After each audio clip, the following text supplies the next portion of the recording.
Yes. Hi, welcome here to Can Angels Fly Tarot Live. I'm Nancy. And today I'm here to discuss a subject matter that's really close to me, dear and dear to my heart.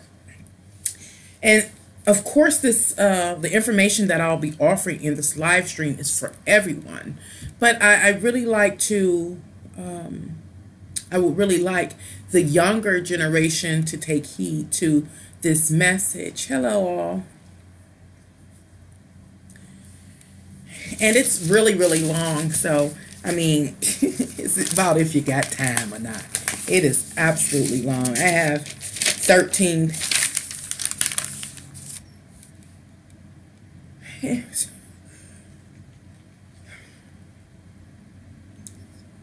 It eluded me.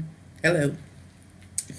13 handwritten pages on the law of attraction or manifestation. So I'm gonna move forward, and again, this is about the law of attraction or manifestation. It's information I'm sure that you've never heard, and it might be disheartening to some, but we'll see. We'll see. Did you know that the law of attraction was merely a theory? Just a theory. And it consists of a framework set up as follows. It suggests the theory of the law of attraction or manifestation is to have realistic expectations and goals, know what you want, focus completely on your object of desire, have a rational perspective. Now, I want to go a little deeper about having a rational perspective. The rational perspective suggests that, okay, you have a particular object of desire that you're going to focus on and that you are hoping to manifest into your life. However, you have to still stay vigilant as far as attending to whatever duties and responsibilities you are required to sustain yourself and those under your care until the time of manifestation, until universe can work in your favor. So that's what is meant by having a rational perspective. The next thing, or the next part of the framework associated with the law of attraction, is to practice good habits. Then it also talks about reciting positive affirmations to yourself. It goes on and it focuses on taking advantage of every opportunity that is presented to you. It talks about governing your emotions, staying positive. And finally, it says, or it's a reminder, that each of us, that you create your reality. You are what you think. And stop. It says, can you do manifestation? Can you do manifestating at any time of the day, or is it best to do it in the morning? Well, I believe that you can manifest at any time. And if you are able to watch this live stream through, even if you have to break it up and watch some now and some later, because it might be considerably long, you will understand what the actual criteria or requirements are in order to manifest. So, I move on. Remember, the law of attraction or manifestation is merely a theory. I just cited the basic framework that surrounds the law of attraction for the purpose of what? Manifesting. And so right now, I want to talk about the actual principles that have been set up. And the principles are, number one, the principle of manifestation. Then we have the principle of magnetism, which says one will attract like or similar energies to them. Now, what am I talking about here? And I apologize, I'm a little jittery. I just drank a cup of coffee, and for the first time, it really got me going. I feel like, oh, I'm trying to calm down. That usually doesn't happen. I must have made it too strong. Let's see. The law of attraction or manifestation.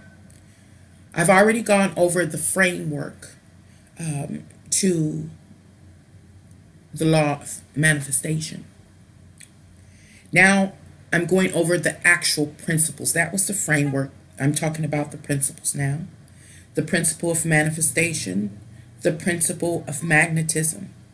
And next is the principle of pure desire or intention. When I speak of, or when the subject matter of your pure desires or intentions are focused upon, it also has to do with you having no fear or sense of desperation as you project your pure desires or intentions into the world. The next is the principle of paradoxical intention. The principle of paradoxical intention is directly linked back into your desires or your intentions that you project out into the world.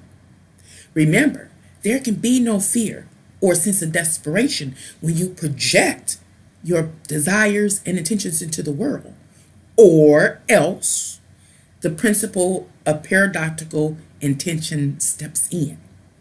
And that particular principle says, if fear and or desperation accompanies one's projected desires or intentions, then one will receive the opposite in return. The paradox is you don't get what you want or what you are expecting. Now I want to stop, read the chat, and then kind of clarify what I've shared thus far. So it says, hi, my mom passed away suddenly. Cindy, I am so sorry to hear that. My condolences go out to you and your family. Whew. I've been talking about in previous live streams all of the sudden transformations that have been happening with this Venus and Scorpio, whatever it was. It's really been a very active energy. And here you add another one. I just blown away. I am so sorry to hear that. It's been so hard to focus on anything. My son overdosed shortly after my mom's passing. Cindy. Wow. Oh, you know, I can really sympathize with you. My mom passed away in 1999, June 9th, 1999. And 1 week from that day, my brother OD'd as well. So let me finish reading. It's been so hard to focus on anything. My son overdosed shortly after my mom's passing, and I just don't even know how to think of anything but the pain I feel. I understand. I was there in 1999, and sometime after that. But I am a witness or a testament that you can make it through. You will make it through. You will make it through. But they say everything happens for a reason. We just can't make sense of it. Arena says, I had desperation and I attracted the worst, shaking my head. We're going to go into detail, Arena, during this live stream when it comes to the law of attraction and manifestation. And so let me finish reading the chat, then I'll go back and highlight what I just started on, moving very slowly, kind of retarded. Start again a little bit. Make sure we're on the same page. It says, what delays your manifestation? We're going to talk about that. What if you're in low vibration? How can you keep it high at all times? We're going to talk about that. Now, sending love and light your way, Cindy, definitely. Hi, Oliver. Jordan Oliver, how are you doing? I really enjoyed your last video. I really, really did. Thank you for sharing. Okay, going back. I'm trying to shake off this coffee. Unusual physical response to something I do all the time, but I feel so electrified and jittery. So, as you know, in this live stream, we're talking about the law of attraction or manifestation. I have stated that it is merely a theory. And in my youth, I thought it was hardcore facts and truth. Hardcore facts and truth. And so now we are aware that the law of attraction or manifestation is a theory. And the framework is as follows. I'm just going over what I've already talked about since this live stream has begun, but I'm trying to pull myself together here. So, framework. You must have realistic expectations and goals. Now, what I want you to do here is, in your mind, I want you to check off when you were attempting to move and attract something in your life or manifest something in your life, check this checklist off, this framework off. And I'm asking you to do it for a reason. I'll make it clear a little later on in this live stream. First, have realistic expectations and goals. Know what you want. Focus completely on your object of desire. Have a rational perspective. That is to say, you must keep life moving until things unfold in your favor. It also says practice good habits. Recite positive affirmations to yourself. Take advantage of every opportunity that is presented to you. And it says govern your emotions, which talks about staying positive. And it says, remember this, that you create your reality. You are what you think. Then I went into talking about, that was the framework. Now I'm going into the actual principles or the laws that have been constructed in association with the law of attraction or manifestation. And they are the principle itself of manifestation. Then it is the principle of magnetism that states that you will attract that which is like or similar to the energies that you project into the world. And then it is the principle of pure desires and intentions without any fear or desperation. Next is the principle of paradoxical intent, which states that if you project your desires or intentions into the world and there is any fear or desperation attached to your desires, then you may inadvertently have the opposite, receive the opposite of what your heart desires. The next is the principle of harmony. And the principle of harmony says one must live in accordance with the universe and not put any negative vibrations out. One must align with positivity in order to have positive opportunities and results. So that's just saying consciously upbeat and positive and being in line with the universe. The next principle is the principle of right action. People that do the right things, I want you to feel some type of way as I read these things off. The principle of right action. People that do the right things in life have good return to them. How do you feel about that? Good things come to good people. How do you feel about that? To experience value, honor, and dignity, one must contribute these virtues into the world first. I ask you, how do you feel about those statements, that principle, the principles, especially this one about right action? But I go on. The next or the final principle is the principle of expanding influence.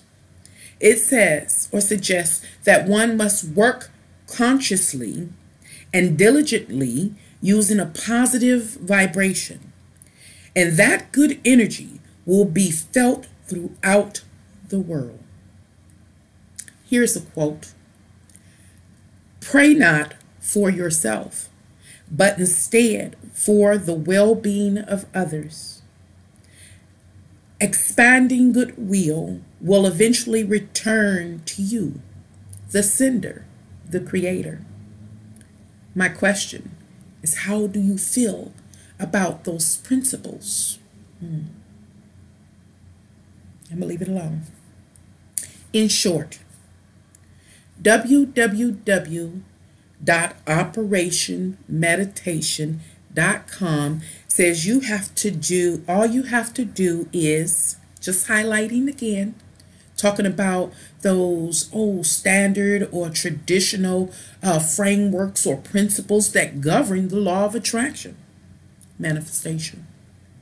In short, www.operationmeditation.com says that all you have to do is visualize your goals, meditate on your desires, do not question the universe too much, have conviction, examine yourself, show gratitude, be generous in sharing, take positive action. That's all you need to do in order to execute the law of attraction or manifestation. And if you do, then that theory states that your results, that you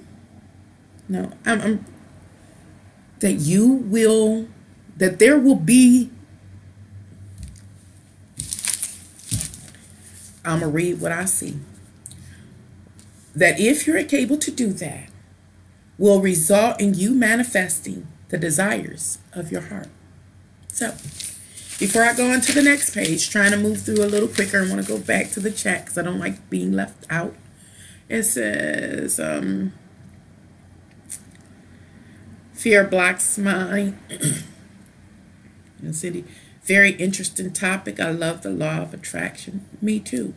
And it's interesting. I'm going to just put my statement here that I'm about to submit so that you can have it, in your mind as we move forward, is that when I was young, I didn't know anything about the law of attraction. But once I was introduced to the law of attractions, its frameworks and its principles, I realized I actually executed them naturally, instinctively. I'm going to stop because I don't want to give the live stream away. So, next. So, I have a question I want to ask you, ladies and gentlemen. And the question is, have you manifested your desires? Have you consistently reached your goals? Just asking. If your answer is no, then why not? When we have this simple framework that promises or suggests that we will manifest the desires of our hearts if we follow this framework, execute these principles. I just shared that in my youth, I naturally or instinctively executed this framework. But I don't want to give the rest of this live stream away, so I'm going to digress and move back to my notes. So, my question is, why haven't you, if your answer is no, why haven't you manifested your desires or have consistently reached your goals? Well, in this video, I will share my theory about why you have not manifested your desires and also reveal so you can successfully work toward manifesting your heart's desires or achieving your various goals. And if all else fails, you will come to understand how you can resolve the limitations that exist for relative to the law of manifestation. I'm gonna give you an alternative. Anyway, I got a bunch of scribble here, y'all. It says, let me read.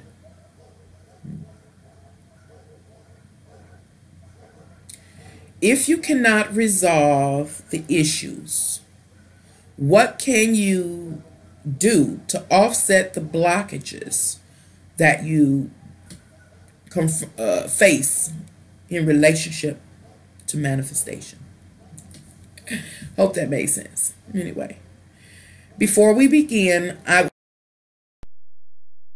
through to come to the understanding I have on the subject matter of manifestation. After naturally or instinctually adhering to the basic principles of manifestation, I received little to no results. This is my real life. I received little to no results. I realized that I was giving a lot of my energy away without me receiving any benefits of any type. No energy. I was never refueled. It was never anything invested back into me. I began to feel worthless and incapable of advancement. I became the physical manifestation of the tarot card, the Hanged Man. So if you can visualize the Hanged Man and you know, in your mind, it might help. That was me. The Hanged Man. I was bound and limited by my own inabilities and shortcomings. And against my intent, I was missing opportunities. These are all descriptions associated with the Hanged Man. In my youth, I was the physical manifestation of the Hanged Man. And against my intentions, my best intentions, I was missing opportunities. That was me too, the Hanged Man. For a very long time. Yes, I like that. For a very long time. It took a long time. Can't nobody tell me nothing. I'm an Aquarius know-it-all. Can't nobody tell me nothing. If I done experienced it, you can't tell me nothing. And I was the Hanged Man. I was fixed in my beliefs that the law of manifestation works. And all I had to do was live in integrity. And eventually, I would experience positive change. I would tell myself to just keep working and to make sure I got better and better and became more knowledgeable and effective. I was the Hanged Man.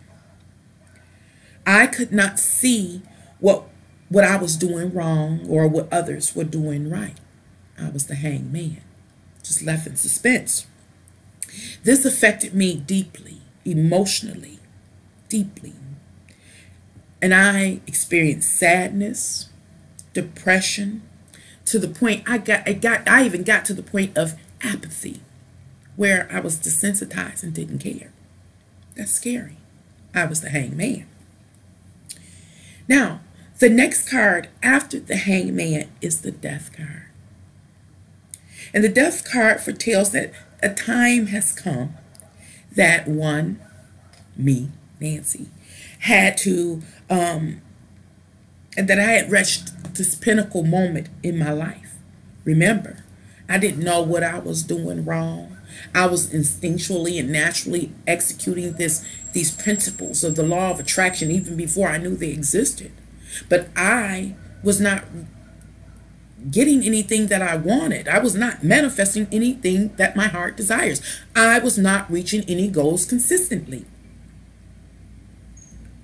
And I got to this point where I was feeling like I was doing something wrong. I'm watching everybody else reach their heart's desires, accomplish their heart's desires, live them out, manifest over and over again, and I was still sitting in the same place. But I was all alone, constantly working and doing, but reaping no benefits. Didn't make any sense. It led to sadness and depression, all kind of things. even to the point where I say I got apathetic, where I was desensitized. The death card is the next card that talks about this moment of necessary change. So I realized that eventually, after a long time, very long time, I realized that I had to change if I wanted to survive or even have a chance at least contentment in life. At least something had to happen. Or I could continue on my course, the path that I was on, that was paved with stress after continuous failures, that was resulting in or spinning into severe illness, more depression, and overall, I began to face my own mortality. I did. I was the hangman, and it was taking me to this place. Either I had to change or I was going to die. A little dramatic, huh? But this was the life that I lived. Anyway, or I could do the Platonian thing, and I could transform by letting go of the attachments that I had, such as the sense of entitlement to live out the American dream, my happily ever after. I had to release it. I could do the Platonian thing by becoming aware through becoming knowledgeable about the details, the true details associated with this world and this existence. And that's what I chose to do. And it led to a profound change in my life. Profound. Now, in this live stream, what am I talking about? I'm talking about the law of attraction or manifestation. I am. So far, all I've really offered you is the traditional theory associated with the law of attraction and manifestation. I've also offered you so far a portion of my personal life experience that has led me to a new understanding or to gain clarity on the subject matter. And so I continue. I reached this pinnacle moment of profound change. And that change, that time period, how to say this? The hangman, still dealing with the hangman, because remember I was a hangman for a mighty long time, is that the hangman is directly associated with various possibilities. And one of them is that profound change after hanging around a very long time and having a series of life events. So, one of the probabilities that I tapped into was the profound change. And I realized that I could surrender to fate and destiny. I could continue to sacrifice myself. These were areas that I thought about, or I mulled over during this transitional period between the hangman and the death card. Do I surrender to fate and to destiny?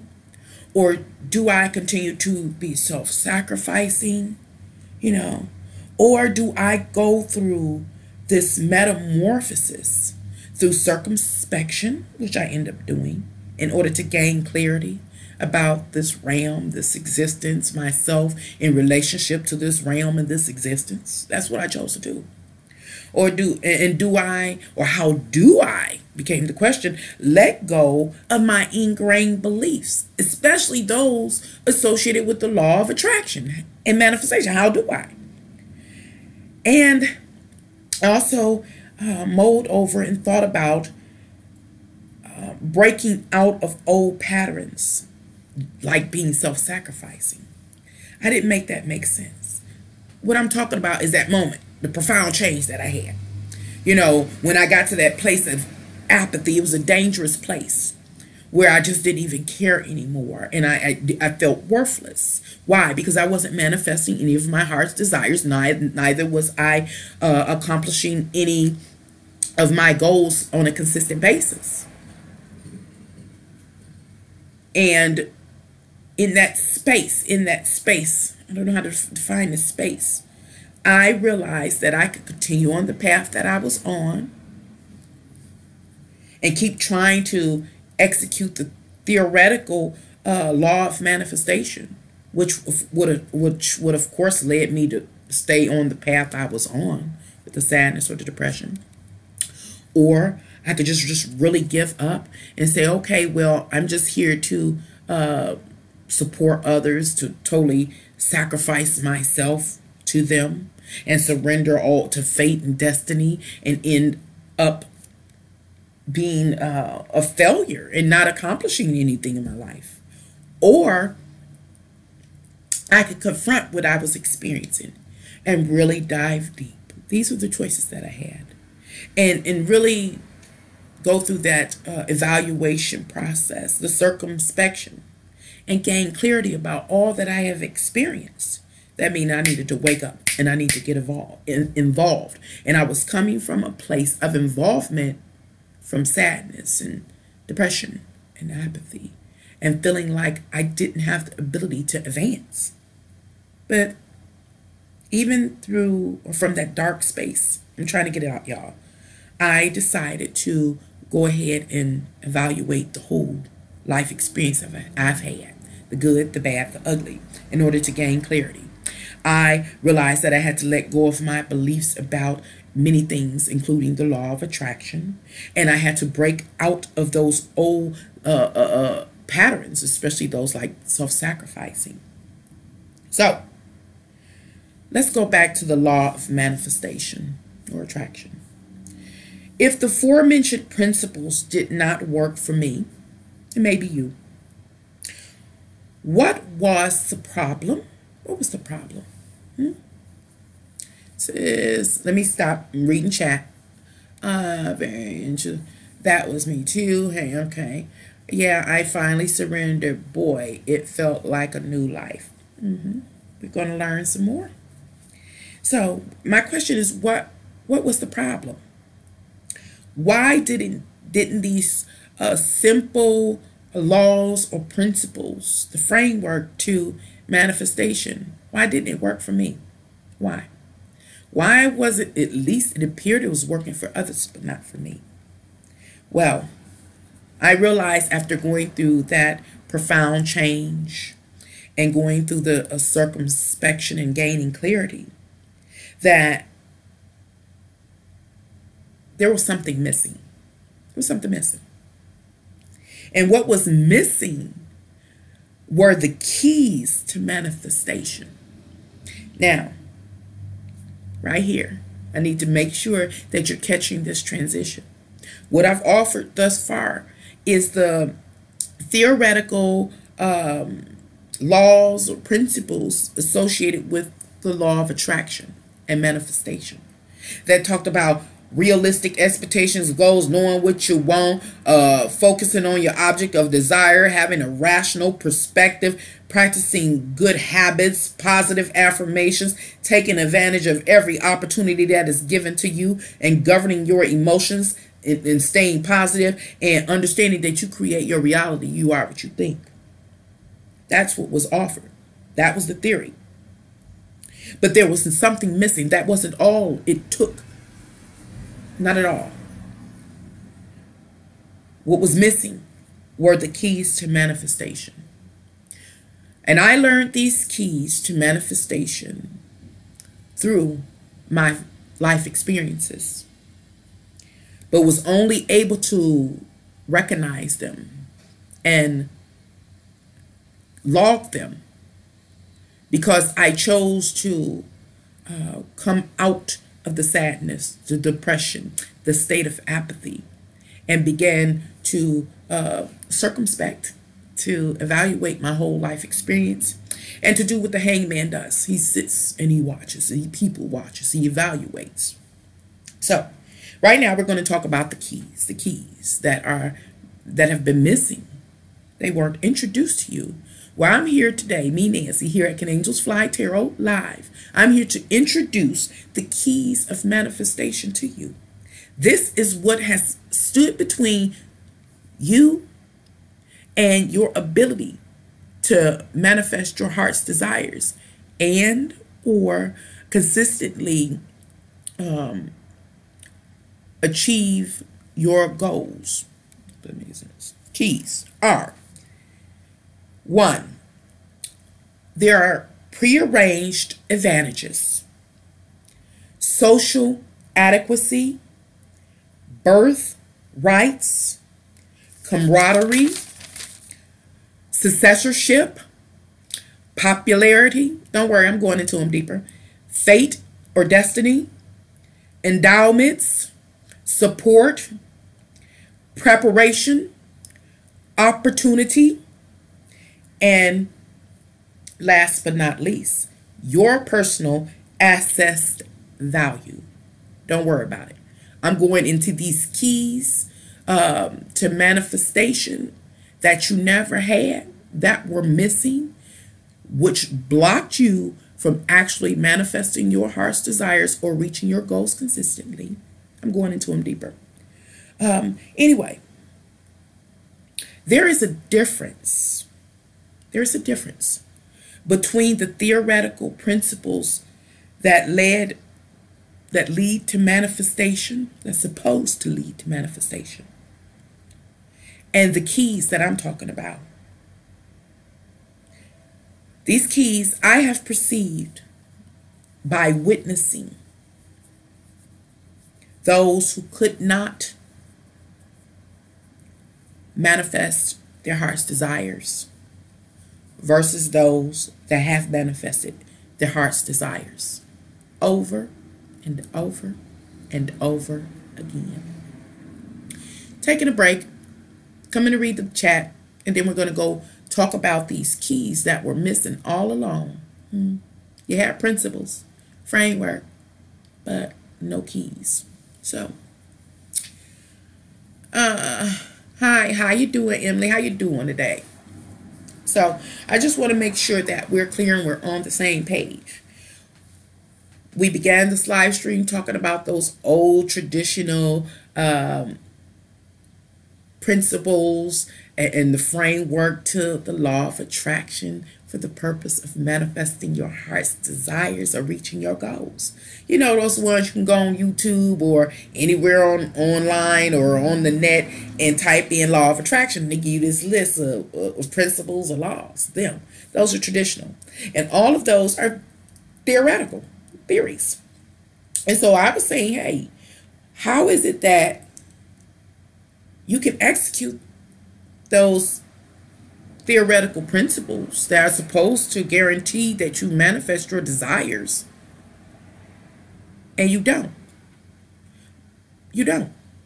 So what ends up happening to a person that actively moves to use those principles or laws because they want to manifest something in their life, and they don't, and it keeps happening over and over and over again, that affects you on an emotional and psychological level, is what I'm saying. And what I'm saying is that those theories, although beautiful and yes, useful, were incomplete.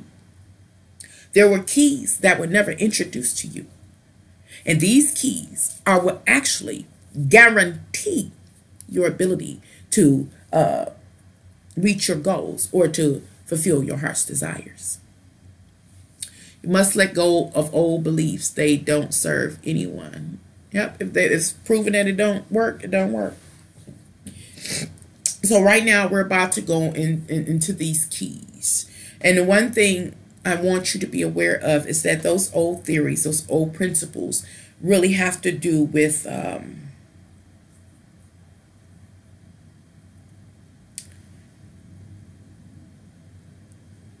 did I write this? Let me I'm going to read it again because I don't want to jump the gun.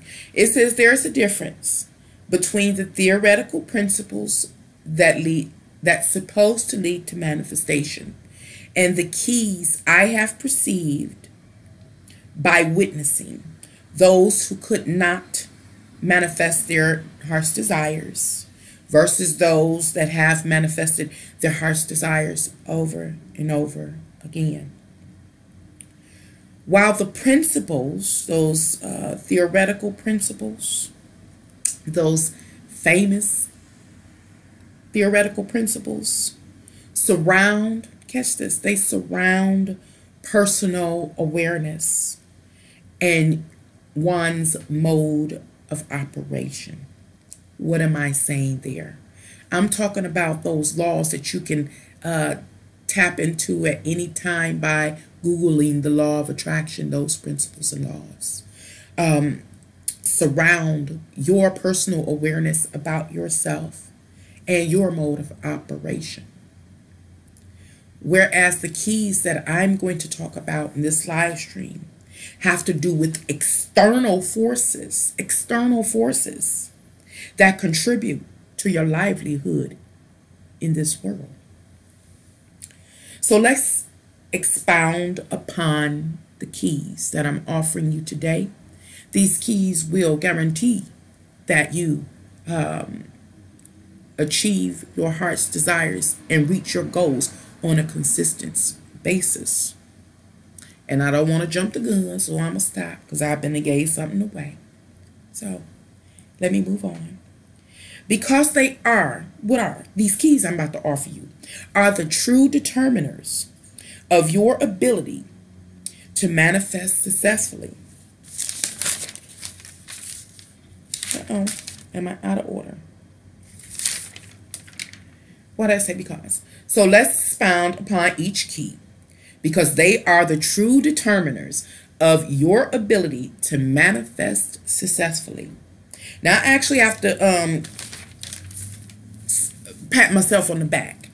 I don't think that you will find this information anywhere else but here at Can Angels Fly Tarot Live. I really don't believe so. I learned this. I lived this and learned this, y'all. So right now, we're about to abandon the old traditional theoretical laws of attraction and manifestation. They're great. They're great. And they have to do with your own personal awareness and the mode of operation in which you should move from. And we're going to look at the keys that actually have to do with you having the ability to manifest what you want in your life. And those factors are external, outside of you. It is the other that matters. So the first key is pre-arranged advantages. We're going to expound upon the keys. I've already given them to you. Pre-arranged advantages. Like, Nancy, what are you talking about? Excuse me. What are you talking about, Nancy? Pre-arranged advantages.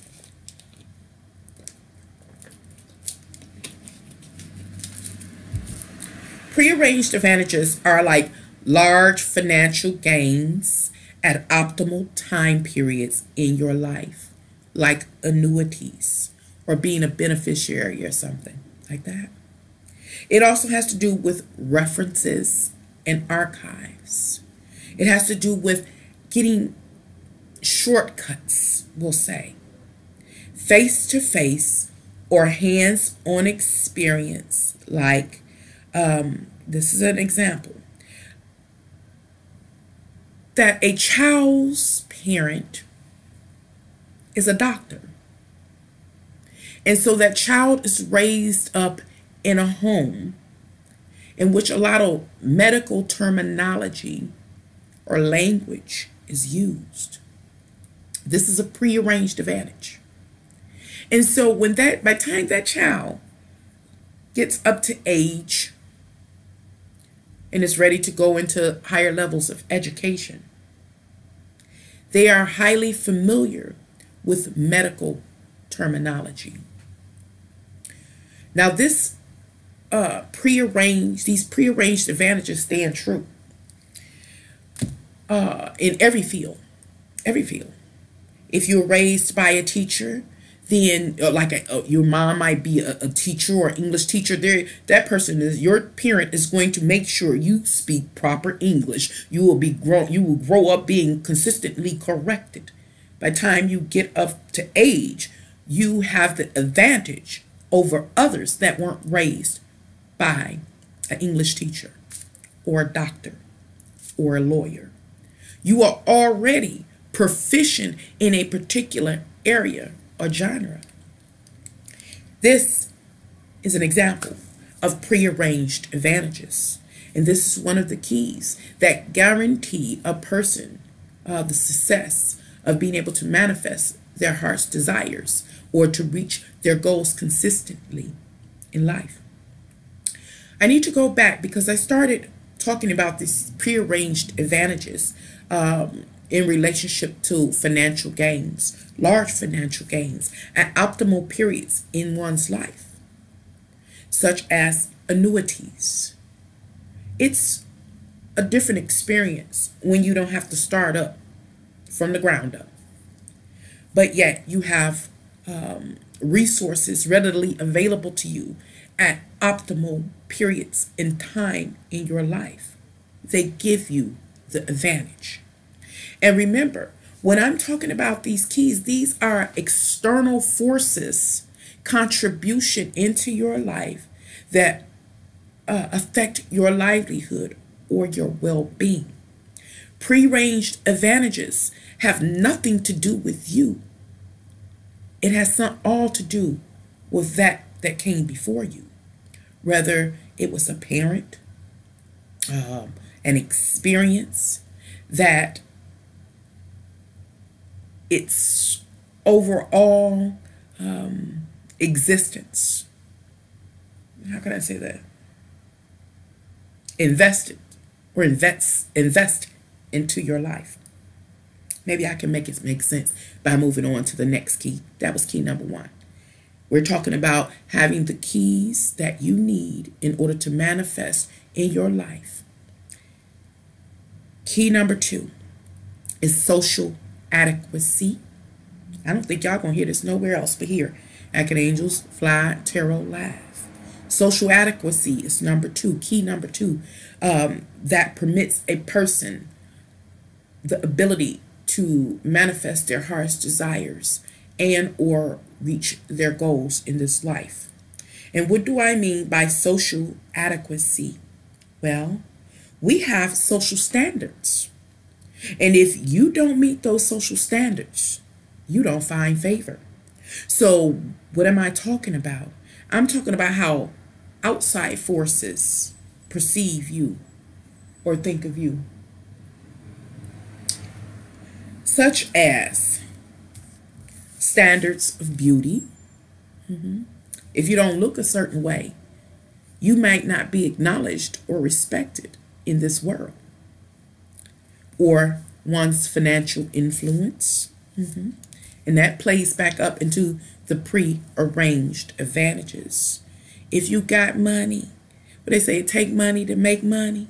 If you look like money, these are advantages. These are the keys that guarantees a person's ability to successfully accomplish their goals or to realize their heart's desires. Other social adequacies are, how about this? Supply and demand. Y'all don't think about this stuff now, do you? Supply and demand, Nancy. Yes. Supply and demand is a social adequacy, and it is key too. What do I mean by supply and demand? We have something going on in this world globally, and it is the ratio between men and women.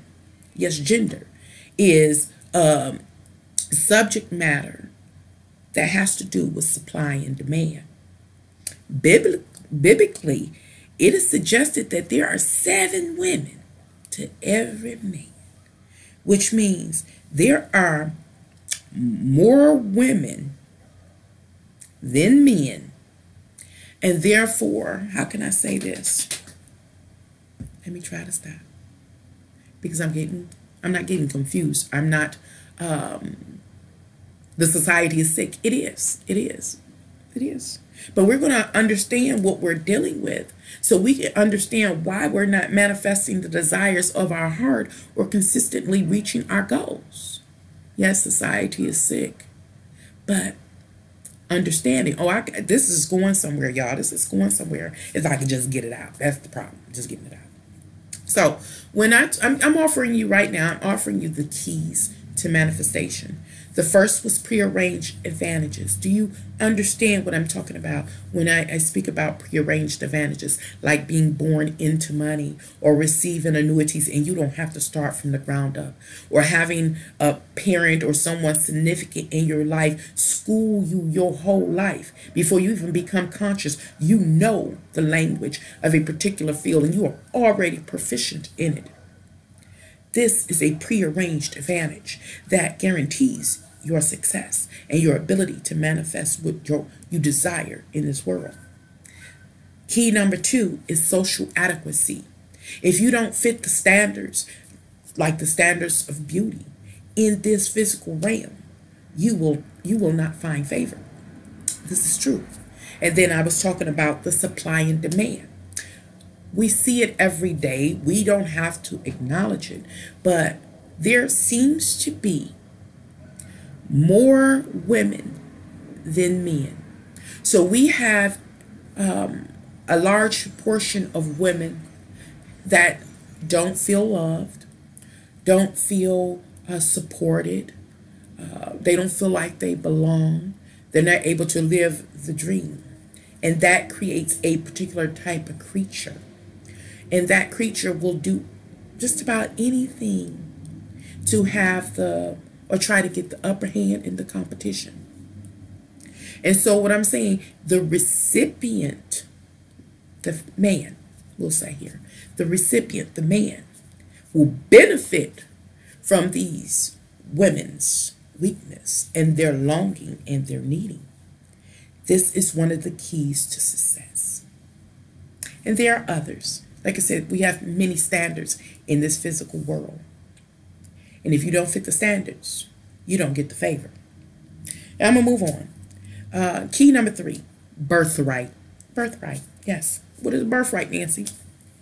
Well, you're entitled to certain things just because of the bloodline you've been born into or are in association with. Birthright. That's like the king, queen of England. I talk about this with the young folks coming up, the millennials. What is it? I don't know their name, Charles or whoever. Somebody corrected me about it. But you know, and Meghan and whoever they just married, they have a birthright to what? A throne and a legacy. That guarantees their success and their ability to manifest their heart's desires into this world. Next, camaraderie. Camaraderie, like what is camaraderie, Nancy? How can camaraderie help me achieve my goals or to realize my heart's desires? What is camaraderie? Camaraderie is when you have access to peers or other associates, friends, and you're very relatable. They relate to you. You get along with them. You vibe well. When you, still talking about camaraderie, are socially accepted. Camaraderie is when you have an interest-based alliance with another or other. You got friends. If you have friends or camaraderie, that is a very powerful key to your ability to manifest your heart's desires. And we talk about that all the time here at Can Angels Fly Tarot. When I talk about the third house of Gemini, when I talk about the siblings, aunts, uncles, cousins, people from your neighborhood or community, or whoever makes up your very small social circle, those familiar spirits, they are a key to your ability to success. Moving on, I'm going to try to move on a little quicker. And right now, I'm offering you the keys that are necessary to manifestation. And I still got one place to go before I am done here. You won't find these keys anywhere else, I do believe, but here at Can Angels Fly Tarot. The next key is successorship, such as being an intern guarantees your success. Being a descendant or inheritor or heir, like I was talking about the crown and the millennials coming up, those kind of things. An understudy or an apprentice. Successorship is also a key. If I'm sharing these keys correctly, the one thing you should see is that all of these keys have to do with external forces, that which is outside of you, and how those external forces play into your life. Now, I know I'm jumping the gun a little bit, but as I read off this list, what one will find, if they looked, is that they may not have any of these associations, I'll say, available to them. You may not have prearranged advantages. Your mom or dad may not be a doctor or a lawyer or an English teacher. So you don't have that language. You don't have that advantage. You may not have been born into a reality that gave you a silver spoon in your mouth. You don't have the prearranged advantages. So check that off the list. Social adequacy. You might be the oddity that exists. I was the oddity. You may not fit the standard of beauty. I didn't. Not the world standard of beauty. Am I beautiful? I don't want y'all to get it wrong. Yes, I am. However, the world has its own unique standard of beauty, and I didn't fit it. Check that off. You know, I'm also in this bracket of there are more women than there are men. So what is that called? It's supply and demand, but it's talking about scarcity. Scarcity. Men are a scarcity commodity. Anything that is a scarcity is something that is, what do they call it when they, I can't think of it. I'm going back over some stuff. Like, save the whales because they may go extinct. Scarcity. Time and energy and money is invested into it. Historical landmarks. You know, these kind of things are scarcity. And so they are taken care of. And so what I'm saying, I'm not one that is looked at as a rarity or a scarcity. So I'm not taken care of. You know, I'm not a special interest. And this is what the energy of the social adequacy focuses around. Anyway, checking off the list to see what you have going on, to see if you are guaranteed to manifest your heart's desires in this world or consistently achieve your goals or not. Let's see. Birthright. Was I or were you born into a bloodline that entitled you to certain things? Not me. Check that off. Now here's one that many of us should be able to pass. Camaraderie. Having friends and associates, or being attached or involved with others based on a particular interest or goal. Are you relatable? How many friends do you have? And what do they have? You know, it's not what you know, it's who you know. You know, most of us can check that off and say we got some friends.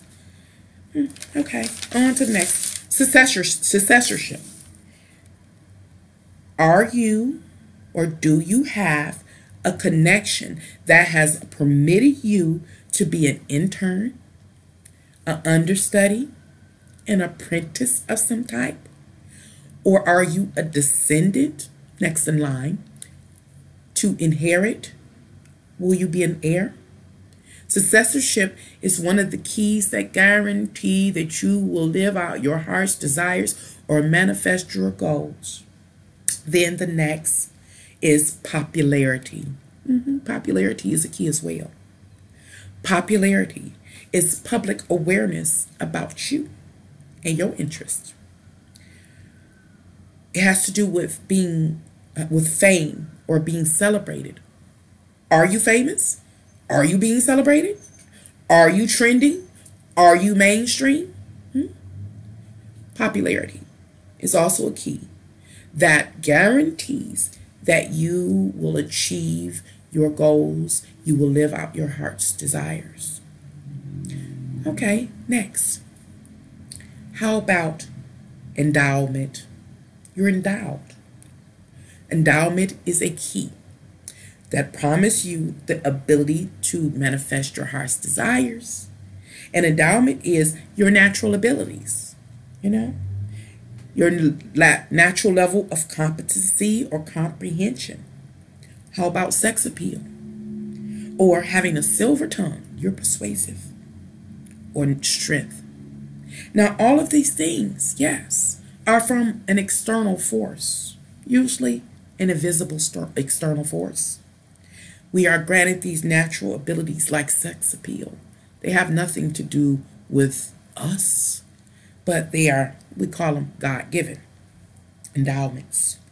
Those are also keys that guarantee your ability to manifest your heart's desires. And next is support. Support is gifted energy. Others, external forces or entities, gift energy over to you. And it is offered in a variety of forms, such as money, resources, time, being promoted, emotional support. Yes. Endorsements. Endorsements like sports people, endorsements, or sponsorships. When you look around, how much support do you have? How many external forces or entities are gifting you energy to help you do what? Manifest your heart's desires. I'm just asking. And then there is fate or destiny. You call it luck or just catching a break. Outside force. You don't know if it's going to come or where it's coming from. Fate, destiny, luck, or just catching a break. What is that? Just things that are scheduled to occur during your lifetime. And we're going to come back to that one. What are we going to come back to? We're coming back to fate, destiny, luck, or just catching a break. But I got to move on because, like I said, this live stream is going to be a little long. Intentionally a little long.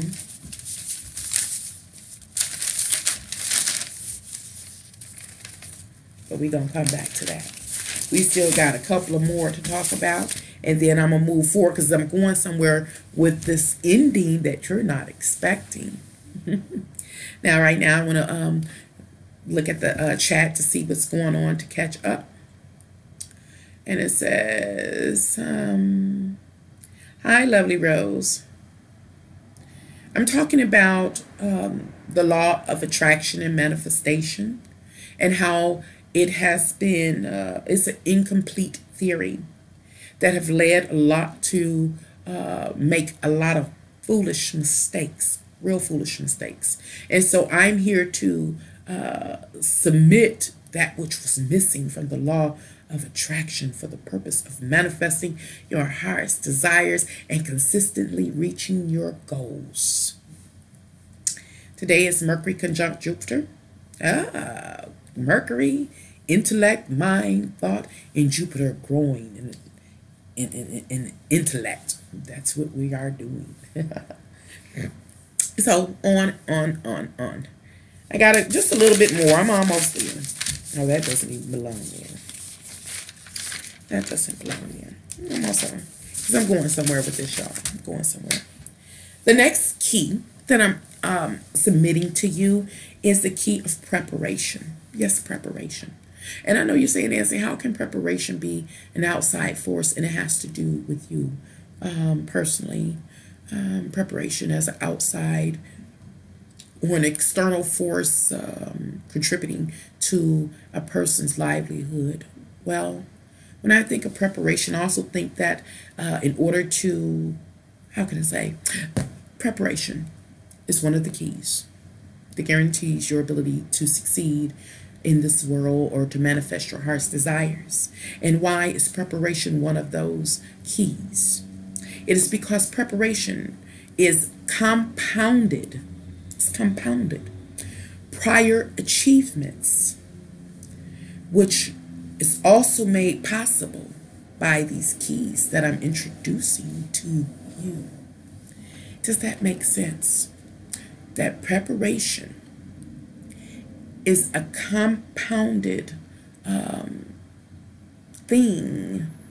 It's compounded from prior achievements, which suggests that you've already been executing and using or benefiting from the various keys in the first place in order to obtain certain things so that you can be prepared. Preparation is compounded prior achievements made possible by the execution of the keys.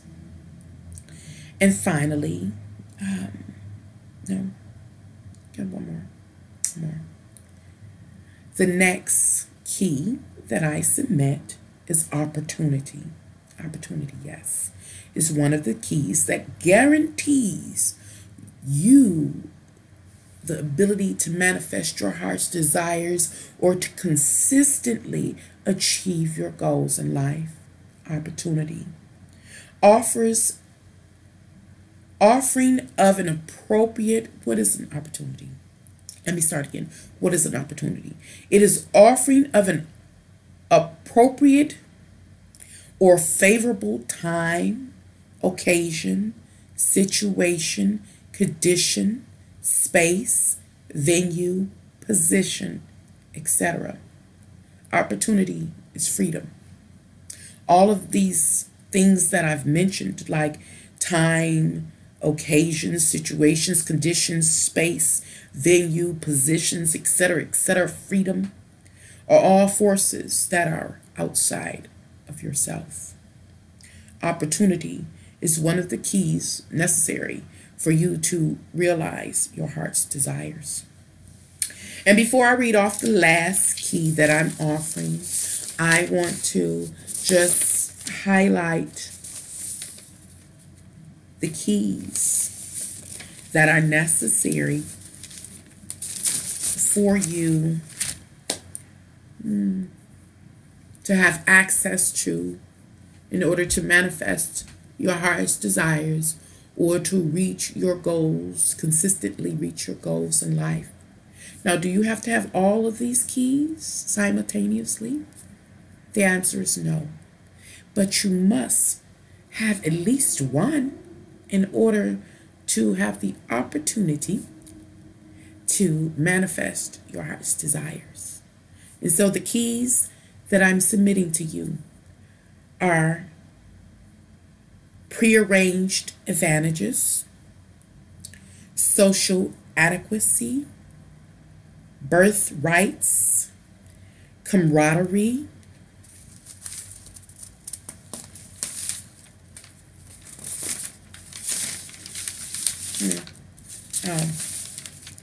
so what I say? Prearranged advantages, social adequacy, birthrights, camaraderie, successorship, popularity, fate or destiny, endowments, support, preparation, and opportunity. And then the last that I'm going to submit to you as a key that guarantees your success to manifestation is your assessed value. Your assessed value. So what do I have that talks about the assessed value? It says, by taking into account the presence of any and all of the key components that we just talked about that guarantee successful manifestation of one's desires shows you just how likely you are to experience your desires or not. Should have wrote that differently. The last key, the sum key, is your assessed value. How is your value assessed? Through these keys. It's through the keys. Like I said, it's like a checklist. Do you have or have you been offered the opportunity? Are you prepared through previous achievements that were also attainable through the use of these keys? Do you have that? Do you have camaraderie? Do you have a lot of friends, alliances, and associates that are willing to work with you? Do you have people that are supporting you? Do you fit the standards of this world? Have you been granted certain things by your birthright? Do you have any prearranged advantages? Checklist. Whatever your total is your assessed value in this world. And it lets you know, this is a primary key that lets you know if you will be able to successfully manifest your heart's desires or consistently fulfill or reach your goals in this life.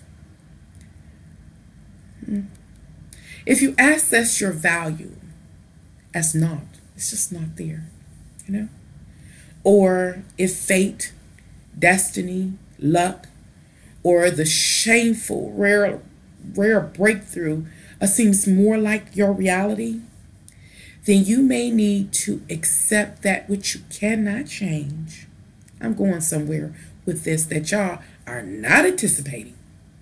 Yes, I want to read that again. After you assess your value in this world, and you see that your value in this world it's not really there, that suggests that you'll have difficulty or limits in manifesting your heart's desires or consistently reaching your goals, And so if you assess your value as not, or if you see that fate, destiny, luck, or that shameful rare breakthrough seems to be more like your reality, then you may need to do what?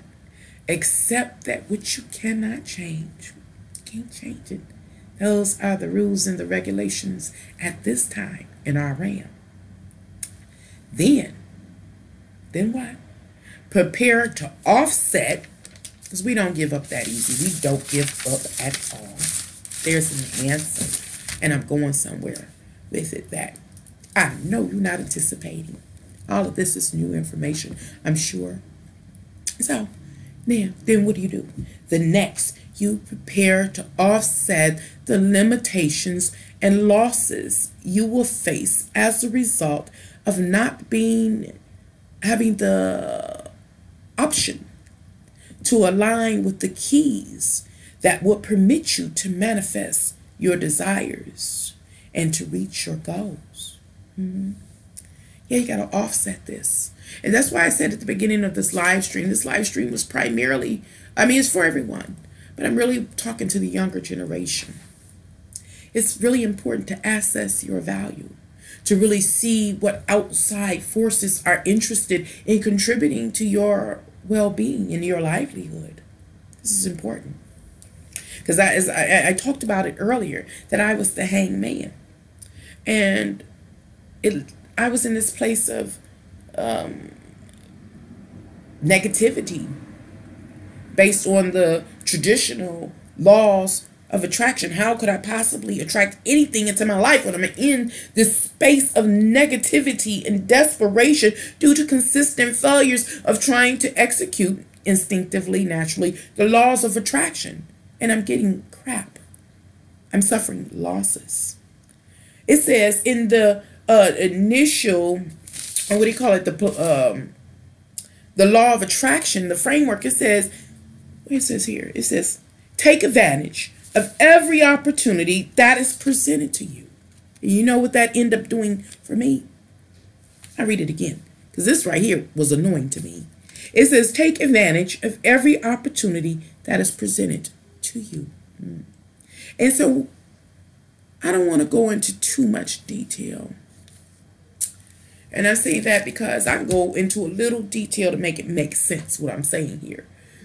Because you're not going to take advantage of every opportunity, but you're going to take advantage of opportunities that resonate with you. And if you are not in alignment with the keys, guess what you will be doing when you take advantage of every opportunity that resonates with you and your desires and goals? You will be self-sacrificing against your will. There is that paradoxical intent. You get the opposite. And so that's why I say it's for the young. For the young. I'll try to make it make sense. Anyway, so now if you, again, assess your value and you see it as not, now it's time to go ahead and move in order to offset, except which you can't change, and move to offset any limitations or losses you will face as a result of not being or not having the option to align with the various keys that you need that are guaranteed to assist you in manifesting your heart's desires or reaching your goals. The Fool. The Fool. The Fool card in the tarot represents new beginnings. And here one would be, and having faith in the future. But how can you have faith in the future when you realize that your ability to manifest your desires or to reach your goals is extremely limited? How? I have gained clarity about this dilemma the hard way. I really have. I write this out because my mind blanks out on me, but I have gained clarity about this dilemma the hard way. In my early life, back to a little story time, y'all.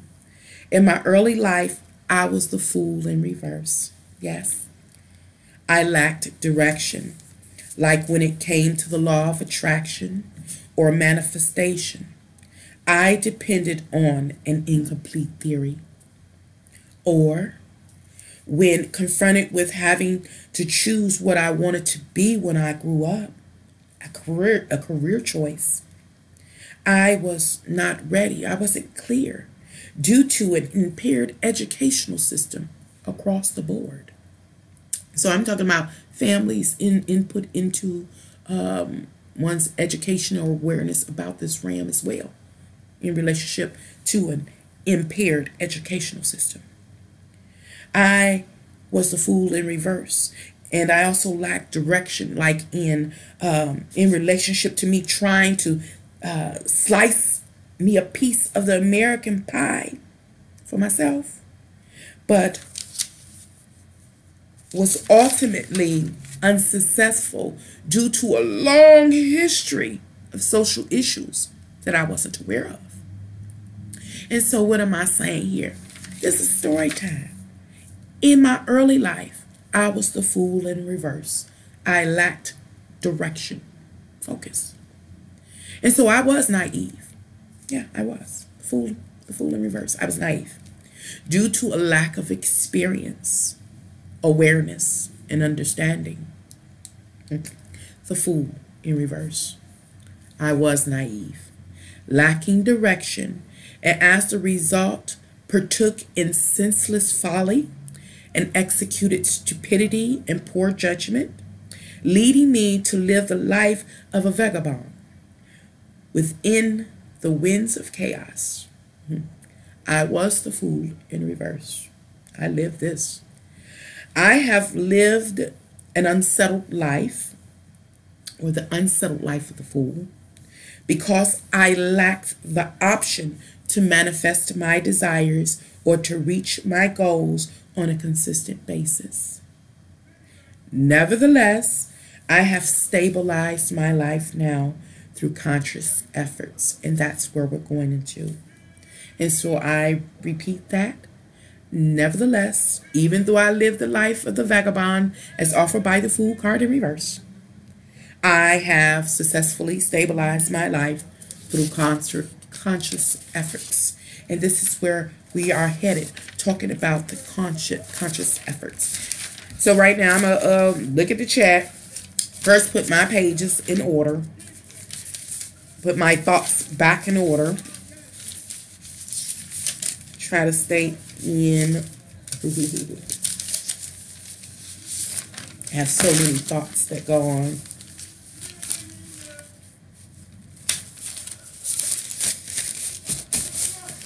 So, what are you talking about? How will the Jupiter in Sagittarius transit affect me? Okay, so you know me now, Jordan. You ready? You ready? When I'm near the close, you know I always say I will be accepting any burning questions. You can submit them now as I finish my live stream. You're ahead of me. And I really appreciate you, Jordan. You always here. You really got my back, so I thank you. Luscious Morals, hello. Hi, beautiful. Sending much love and blessings your way. Thank you. I'm shooting right back out at you. Right back out. Hi, Zip. What's going on? I didn't get the fate and destiny part. Well, when I was talking about fate and destiny, I was talking about this live stream is about the law of attraction, manifestation, and how we've been offered this framework, this theoretical framework that suggests that we should be able to manifest our heart's desires, but many of us are not. And I too have attempted to execute that framework unsuccessfully. And I'm gonna say it because this is not, it just didn't happen today or yesterday. It's already transpired. I just decided to do a live stream about it, and so I compiled my thoughts.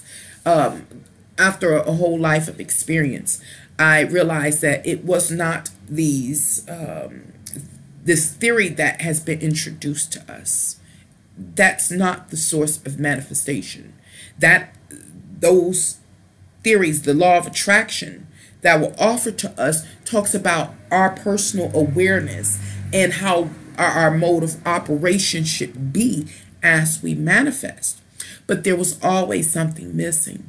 And what we're missing were the actual keys that permit us to manifest in this physical world. And all of the keys that I identified through my life experience, through witnessing it, through living these experiences, were our external forces.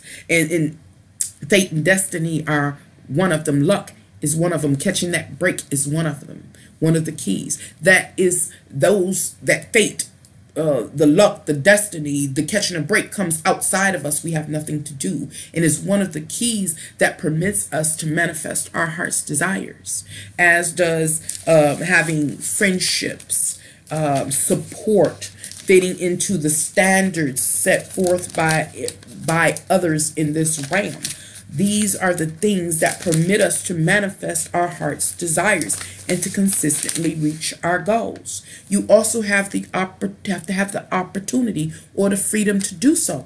Everybody doesn't have the opportunity or freedom to manifest their heart's desires. Neither do they are prepared to do so. Why? Because they haven't been consistently. Wow, somebody just had a car accident. I pray for their safety. Material stuff can be replaced. I hate when I hear that. Anyway, they haven't been able to prepare due to consistent previous life inabilities. Most likely due to the absence of the keys necessary to manifest. It also has to do with the keys successorship, you're next in line, entitlement through bloodlines and popularity. All of these things are outside of ourselves. And the truth of the matter, I know this to be true because I'm one of the people, that I don't have any of the keys necessary to ensure that I'm capable of manifesting my heart's desires or consistently reaching my goals. And I don't know, maybe I should put this here before I forget, because I don't think I made this, I wrote it down here in the final parts of my presentation. And so, how do I put this here? I realized at this late time that, again, I didn't have any of these keys that I'm submitting to you today. I didn't have them available to me. Of course, I had my desires that I wanted to manifest in this life. And I did. I moved on them, and I executed every single principle associated with the law of attraction or manifestation naturally, because I didn't know that they were laws written down and shared amongst the people in the world. I did that naturally. And my ability to manifest was limited to none. Now, I did have some great accomplishments in my life, and this is why I want to interject here. I had some great accomplishments in my life, but they were all done using all of my energy, my back, my intelligence. And that's why I said this live stream is for everyone, but primarily the young and younger folks. And how can I say it? What are people doing here today? Really? Throughout my life, I had some amazing accomplishments. Did I materialize my heart's desires? I did with some. Did I reach some goals I had set for myself? Yes, I did. Was I able to do it through the use of those keys? No, they were not available to me, not nan one. Did I use the traditional theories? Yes, I naturally executed them. And I did have these accomplishments. But how can I say it? We, people, are made of energy. And that energy, you hear me say, your vital life force energy can be dissipated. Mine was dissipated. Why? Because I exerted so much energy in order to materialize and to bring my heart's desires into existence and to reach goals. I dissipated my vital life force energy. And now at the age of 48, hello, I am depleted. And therefore, I do not currently have the capability to do the same works I did in my youth. And at the same time, none of those keys have been added unto me in 48 years. So I'm sitting here in a very, very vulnerable space. And so right now I'm going to move into the final part of this live stream. It's only these 2 pages. It ain't even a page and a half. Every time I start going live, it's like loud. So I was rambling. You know, I got to ramble a little bit. So, and now the dog barking, they irritate me. I don't want to be irritated. Thank you. Okay. Anyway, I was sharing before I went to rambling, is that even though I've lived the life of the fool in reverse, and I've lived the life of the vagabond as offered by the fool in reverse, is that I have successfully stabilized my life, and I was able to do so through conscious efforts. So what I'm about to talk about is the conscious efforts that I'm suggesting one should execute if they find that these keys are not in their lives, and if they're very young and they find that these keys are not in their lives. There is a way to offset the losses or the limitations or the challenges that you face. And it says, I now have the experience, which I do. I not only have the experience, I have clarity and understanding. And I am still passionate about life, my life. I really am. And that's what has led me to currently to understand I don't have the energy or the force, physical force, the would y'all sit down somewhere and start making all that noise? And vitality I had early on in life. I still have the will, but I don't have the physical force to pull myself into manifestation alone anymore. And so right now I'm talking to people that find themselves in a similar circumstance as myself or situation as myself. They don't have the keys anymore. And again, primarily to the young. How do you save or secure your vital life force energy? Because the reality is, as you get older, it does dissipate. And if you exert yourself in a tremendous ways down through the years, it dissipates your energy faster. So it took some time for me to come to this understanding.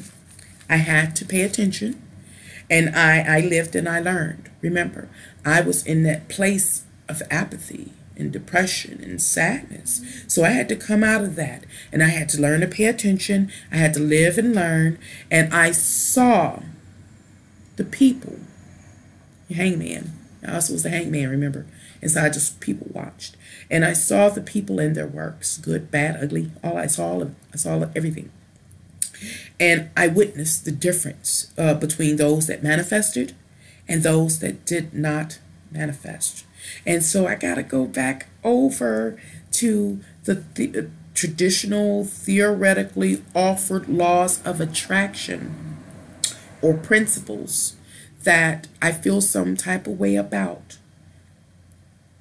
Because those people, those experiences that I witnessed, those people weren't always positive or nice, nor did they project goodwill into the world. No. And see, that traditional theoretical law of attraction, remember, it says that you're supposed to visualize your goals. They did that. Meditate on your desires. I'm sure they did that.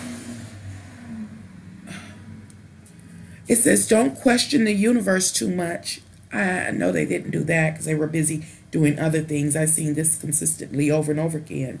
They have conviction. Okay. Examine yourselves. Many of them did not examine themselves for moving forth in integrity or honorable and things like that. Show gratitude. What am I talking about? I'm talking about these traditional laws of attraction for manifestation. Be generous in sharing and takes positive actions. That's not what I witnessed when I was people watching, you know. And so that is the issue I have with the standard laws of manifestation, because that wasn't true. It wasn't true. Now, I'm kind of, because I don't have this written down. You see, I get scrambled brained when I don't have it written down.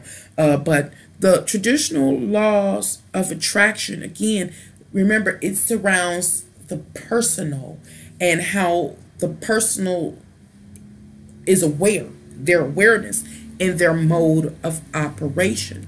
It suggests that a person is supposed to operate from a positive, uplifting state and project gratitude into the world and positivity, and you are guaranteed to manifest your heart's desires. But that wasn't what I was seeing. That wasn't what I was seeing at all. And so what am I just saying? I'm just letting it be known that those traditional theories are incomplete, and they do have trying to consistently execute, though, that incomplete theory can lead one to a state of apathy. I've been there. I lived it.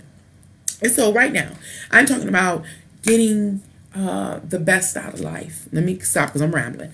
I'm talking about getting the best out of life. How do you really manifest your heart's desires? We talked about it. I submitted some keys to you.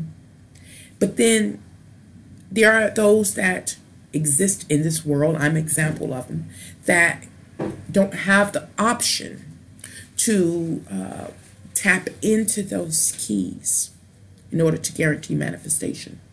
So what do? You need to offset the limitations and losses you face because you don't have accessible to you the ability to compound, I'll say compound your success in this world. So you have to offset.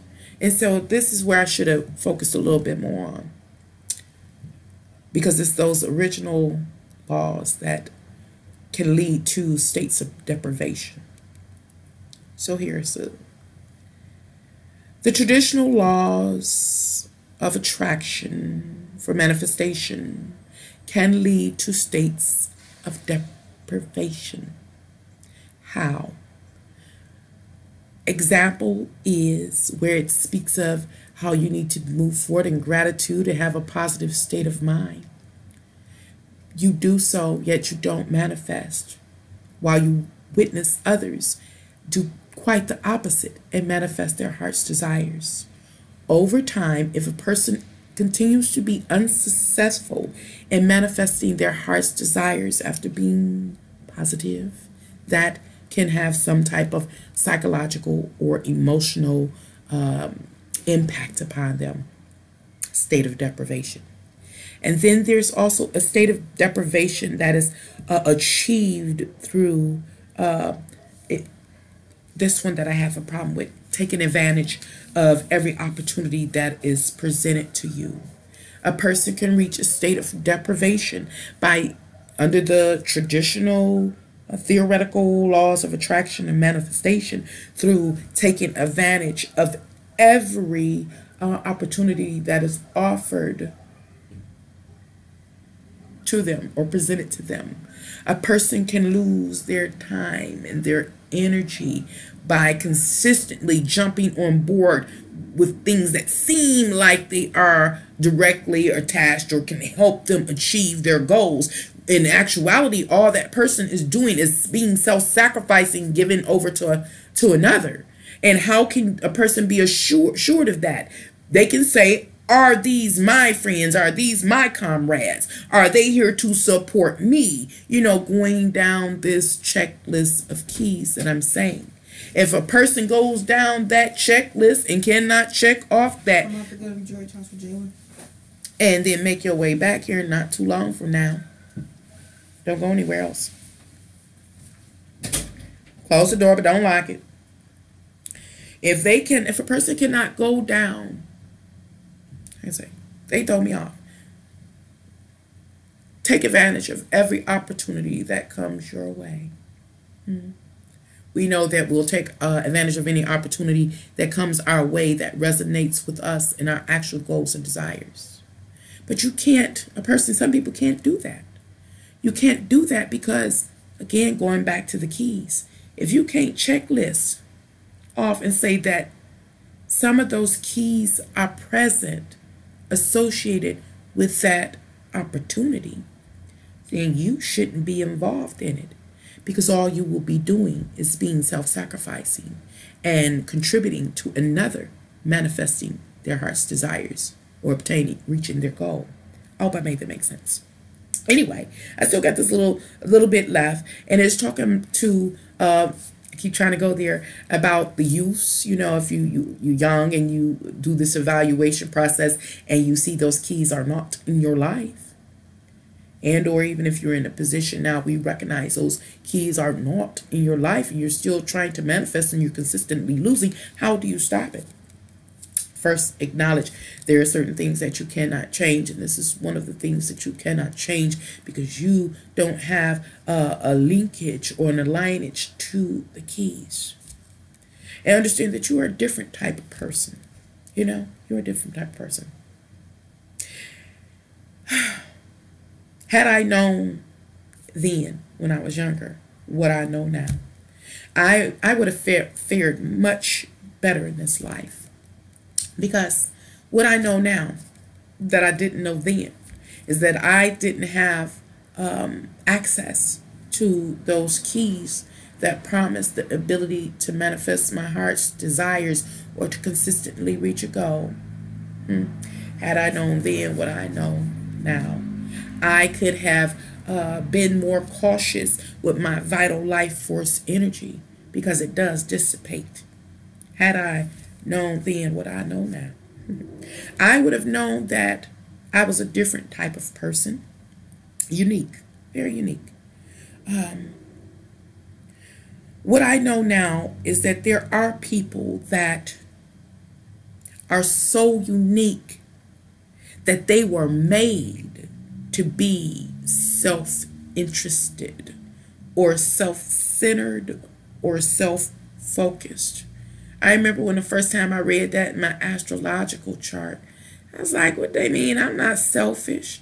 I'm quite the opposite. I am very charitable and self-sacrificing, and I didn't understand. Now I do. I was made based on who I am in this world in relationship to the world. I am a unique individual, and I have been made in a way that I was supposed to be self-focused or self-interested, thrifty, frugal, especially with my energy. Energy, what energy? All energy, all of my resources, from my vital life force energy to my financial energy to anything I had. Why? Because I was not aligned or eligible for outside resources or support or energy that would feed back into me and refuel me. That's what the birth chart is about, and it reveals.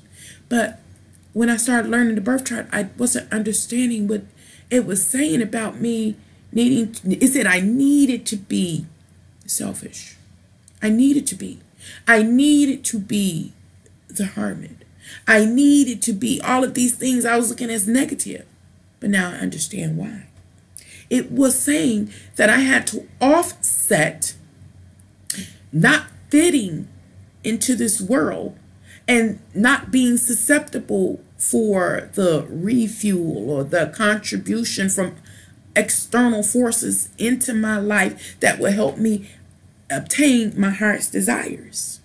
I basically was responsible for myself. So I was made to be self-focused or self-interested, thrifty and frugal, especially with my energy. I was supposed to be deliberate and prudent and protective over myself. All I knew was to share, to help, to care, and to trust. And all of those were a demise to me. Why? Because of who I am in this world. That's deep. And I'm not sure that I made that make sense. Anyway, it goes on, and in closing, I don't know what I wrote here. Especially your energy. You have to safeguard your energy. Your energy is your resource. Your health is your wealth. Your energy. It says every day you are getting older, and what you could do today, you most likely. Let me see what I'm saying. Somebody knocking on my door again. Every day you are getting older, and what you can do today will most likely decrease in years to come. I'll say that again. Learned this the hard way. Every day you are getting older, just a little bit older, day by day. And what you can do today will most likely decrease in years to come. The sooner you evaluate your life in relationship to the keys that I've offered relative to manifestation, the sooner you can be confident in knowing what your future holds. Hold on. I'm about to start cussing. Why do I have to come downstairs? Didn't I tell you don't lock the door? What is it you want?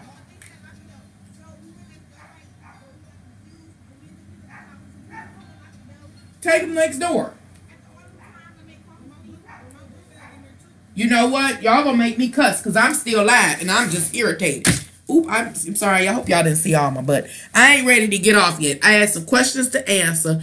And so I'm about to go open the door for these kids and I'll be right back. Making me sick. Shut up, Scrappy.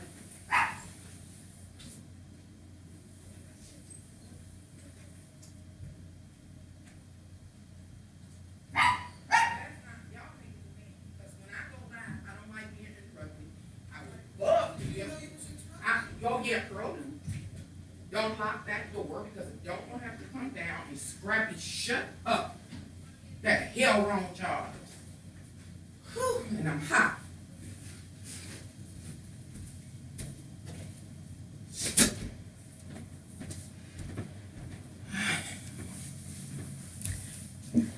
I apologize. That makes me so angry. They don't listen to nothing I say. I'm tired. Hi, Yoni. How are you? Hush, my pearl.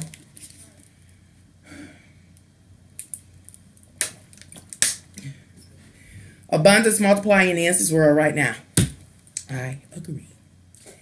I agree. Had me run up and down 2 flights of stairs in the middle of a live stream. They wrong. Okay. Well, I know I stated the last or the closing of this live stream. And so I just want to reiterate what I stated.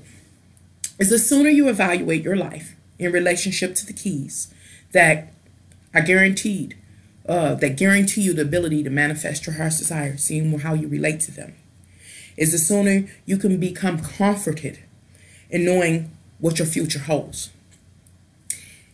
Upon evaluation, if you see you have these keys present in your life, you can be comforted, you can be assured that you will manifest the desires of your heart and or consistently reach your goals.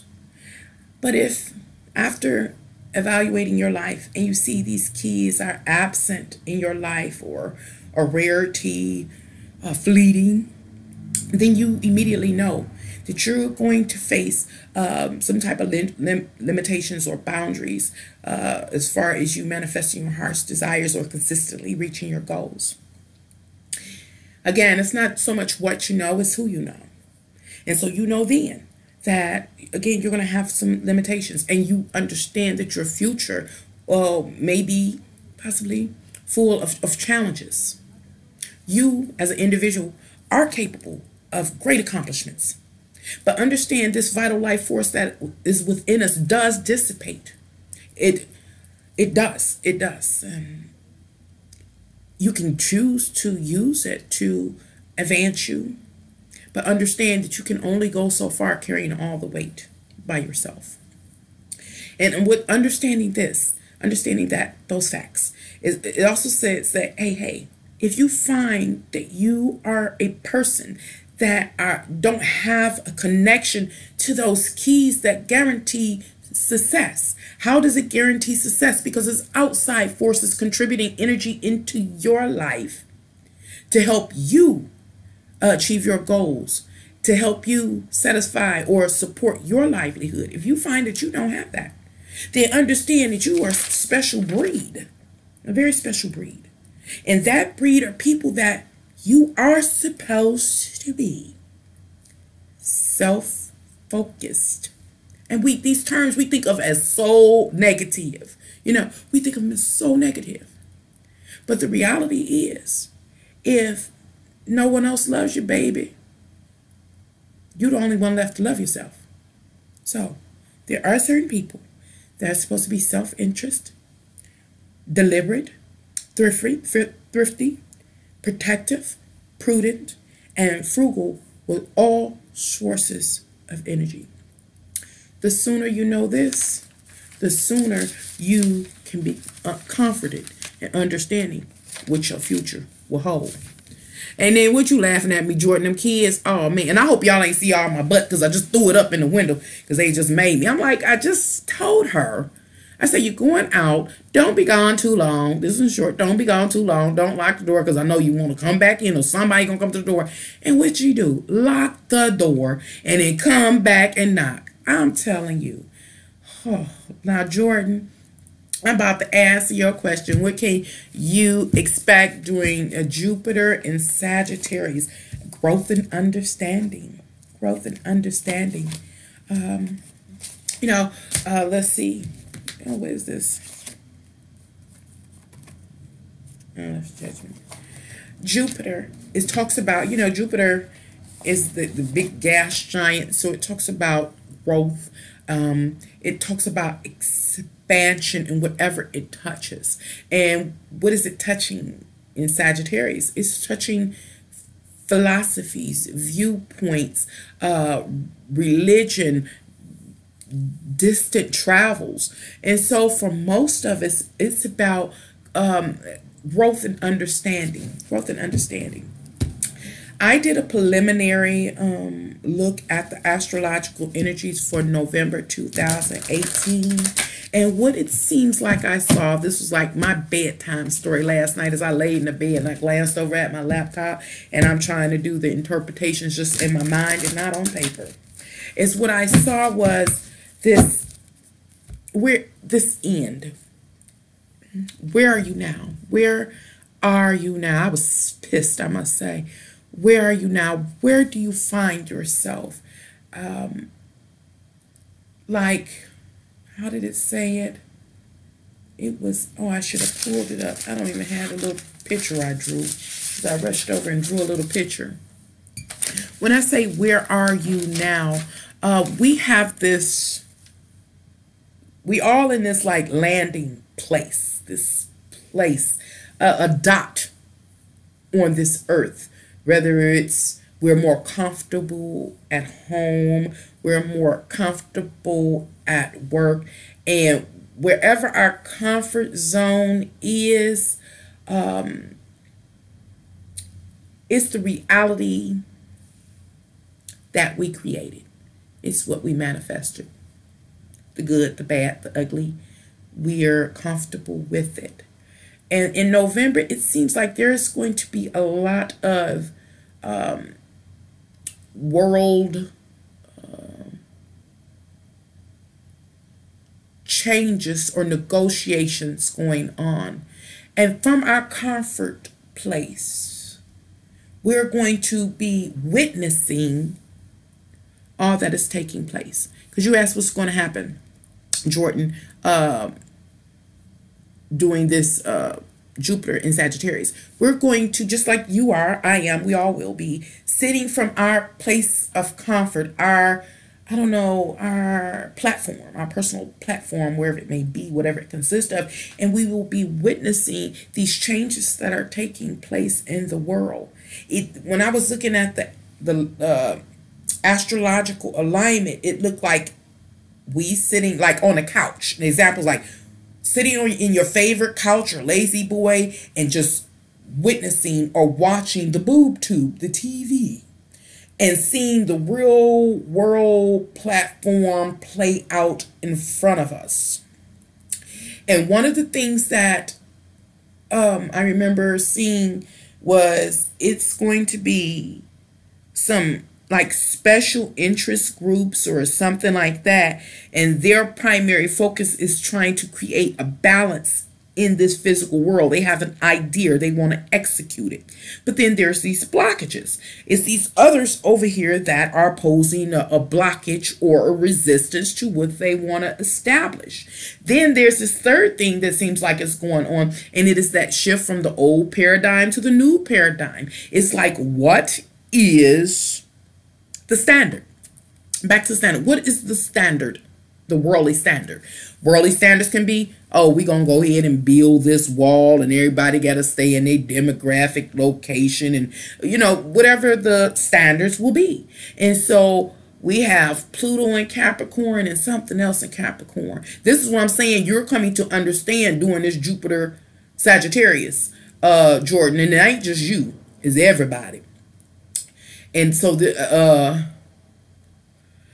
So what we're doing is we are coming to understand what that new paradigm I've been talking about will consist of. This is the hardcore negotiation, battle, or tug of war that we will be witnessing, sitting on our proverbial couches, watching play out into the world. And while those things are being reformed or structured or created, the battles that go on, from where we sit, we are going to personally, individually be affected or influenced by these various reforms and changes. And so what do you know? Jupiter in Sagittarius says you're going to learn today. I know y'all remember me saying that. You're going to learn today. Now's the time you're going to learn the effects that these various changes are having or will have on you as an individual, on a particular group, you know, those kind of things that were taking place. I don't know if I made that make sense, because I'll be going through, I'll be wanting to come on here, but I don't know how to do it and present the astrological wheel and go through and interpret the energies that I see. But in short, it seems like in the month of November, we're going to be doing a lot of witnessing from our perspective and coming to understand how the changes will affect us personally. It really just seems like a boob tube kind of sitting on the couch, boob watching. That's what I saw, sitting on the couch watching these changes that go on. And who are you in relationship to all of this? Anyway, I just been rambling. Now, I'll open up the table. You have any burning questions, you can feel free to ask your burning question. As if says, can I get a reading? Nancy, yes. What can I expect by exercising my Wand's energy? Okay, because that land of Wand's energy making it happen.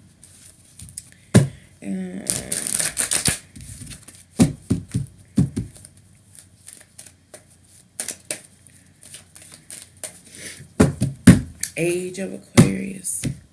We're all getting more enlightened increasingly. Like technology has advanced. They say tremendously, you know, just in the last 75 years, we can say 75 to 100 years, technology has advanced tremendously. Well, it's our time. It's our growth spurt time. We need to catch up with our technology. And so we are all growing in understanding and awareness. Deep.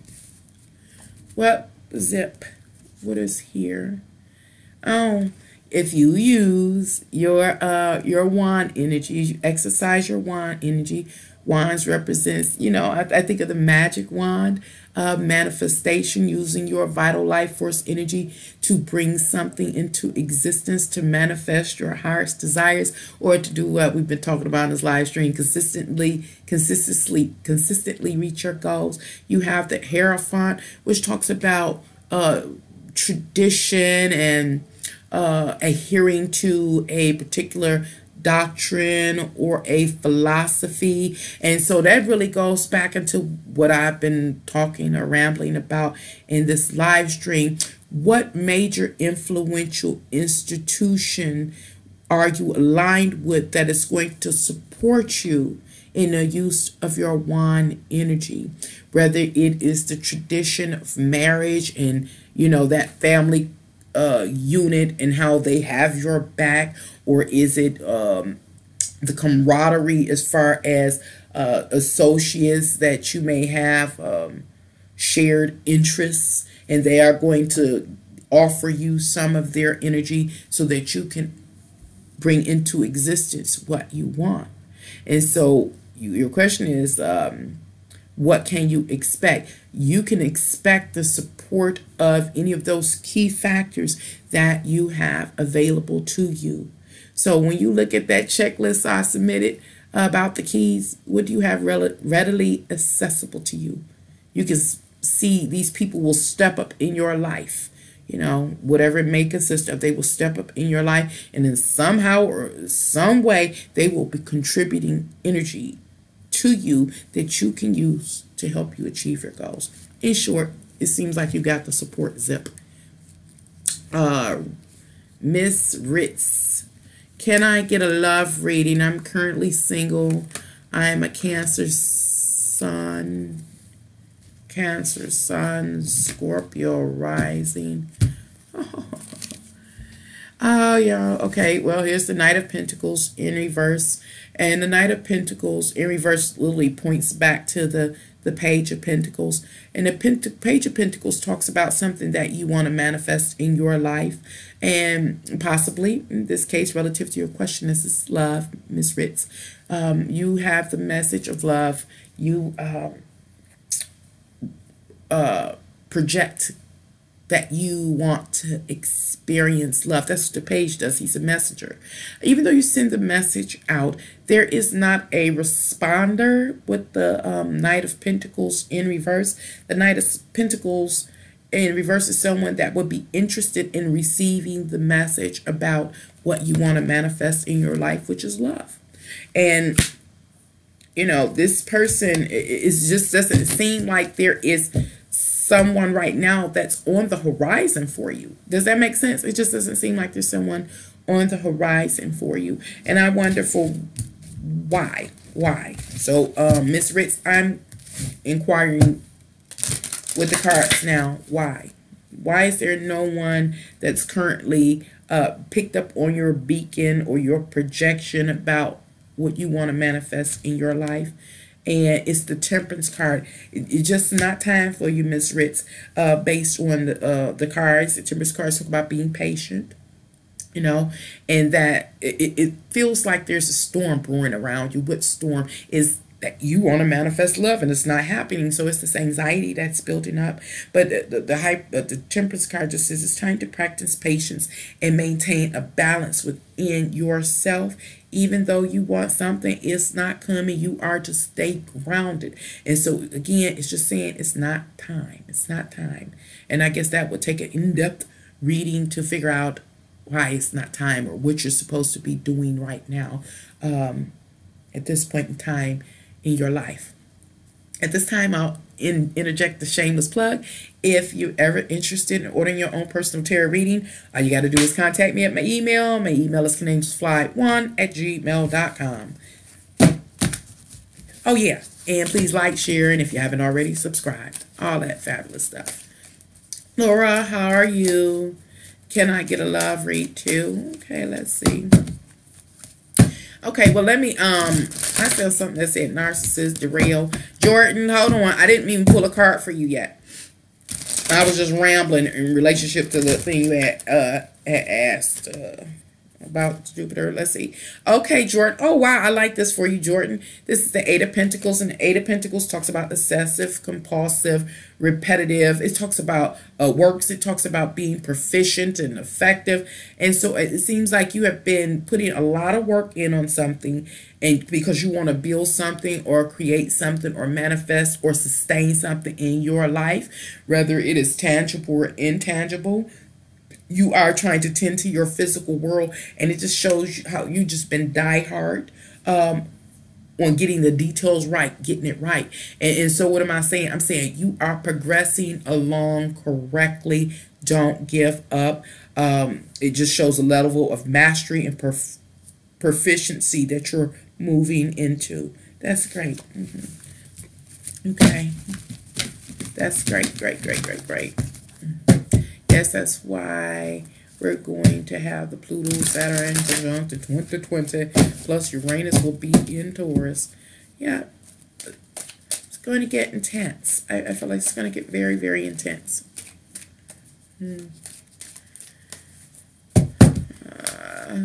How are you? Beautiful, great lessons today. Thank you. You're welcome. Oh, well, Laura, your card fell out for you. Let me pick it up. Ace of Wands as far as love. Ace is the initiation, the onset, the urge, the opened opportunity to move forward and express yourself. It seems like you may have the option to share how you feel to someone, you know. And this is a catch-22 to me. With these single card readings, is it what else will happen as a result of you moving forward and sharing your passions or your emotions with another. It doesn't tell. It's just with the Ace of Wands, it says it's a time. It's a great time to say or express how you feel or your desires. It also shows that there is possible, if the energy is not going out from you but from another, that there could be someone that's interested in you, especially romantically, passionately. They're very passionate. They have a interest in pursuing you, and it is passionate based or sex based or energy based or something like that. But it doesn't say what the outcome would be. So, of course, be cautious. I've seen somebody talk about who's a narcissist. This Derail. Yanni says, I'm okay, love, dealing with a narcissist at the house trying to derail me. All right, play it safe. Be safe. Not play it safe. Be safe with yourself. Playing with them narcissists. Hi, Alex. How you doing? Why can I get a love reading? I'm single, and I'm a Cancer sun. I just got off the phone with a Cancer sun, and she has been going through it. She is trying to accept that which she cannot change and move on, but she's having such a hard time in love, you know. So she just don't understand it. So Cancer really must be going through. What else here? We have the Ace of Swords this time. Now the Ace, who am I talking to? Blah, blah, blah. Is the Ace of Swords talks about the initiation, the onset, the urge, the desire, or the opportunity to move forward together. Information, but information about what love is. You want to know about love, what love is. Just as with the last person with the Ace of Wands, it's a good time to move forward and inquire about what love is. And you know, you ain't gonna walk up to somebody, what is love? What love mean to you? You could, but having the social experience or the social, what they call experiment, to come to understand what love is. Blah, blah.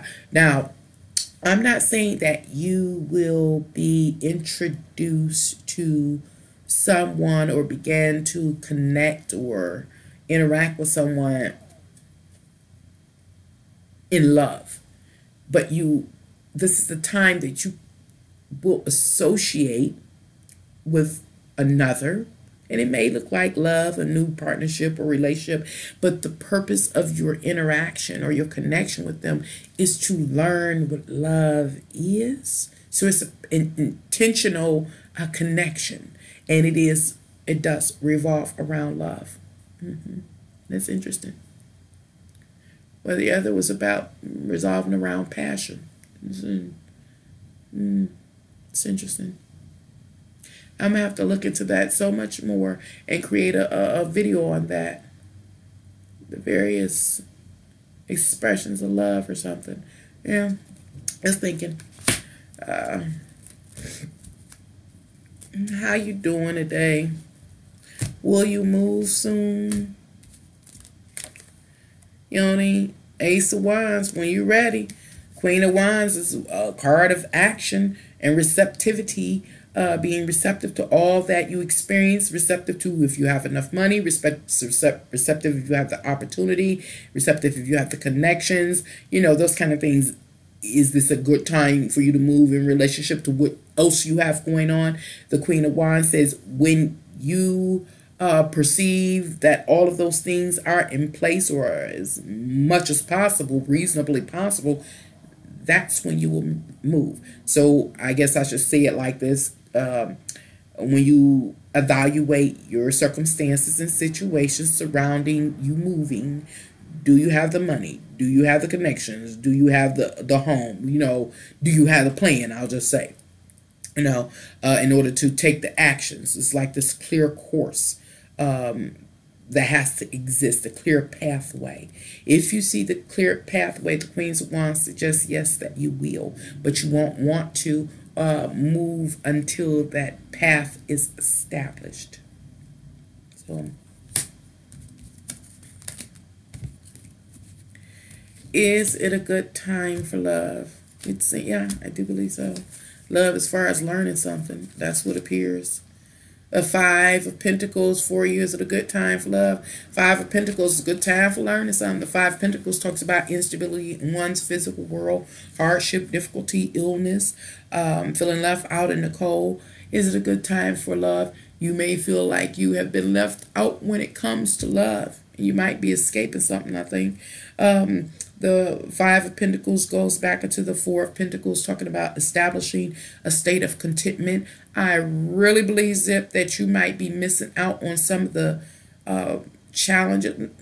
life lessons people are having. If you've been really tuned in, there has been at least 3 inquiries, I think, about, or at least 2 inquiries about love. One person got the Ace of Wands. The next person got the Ace of Swords. And it's talking about love. Your question is about love. And so what am I saying?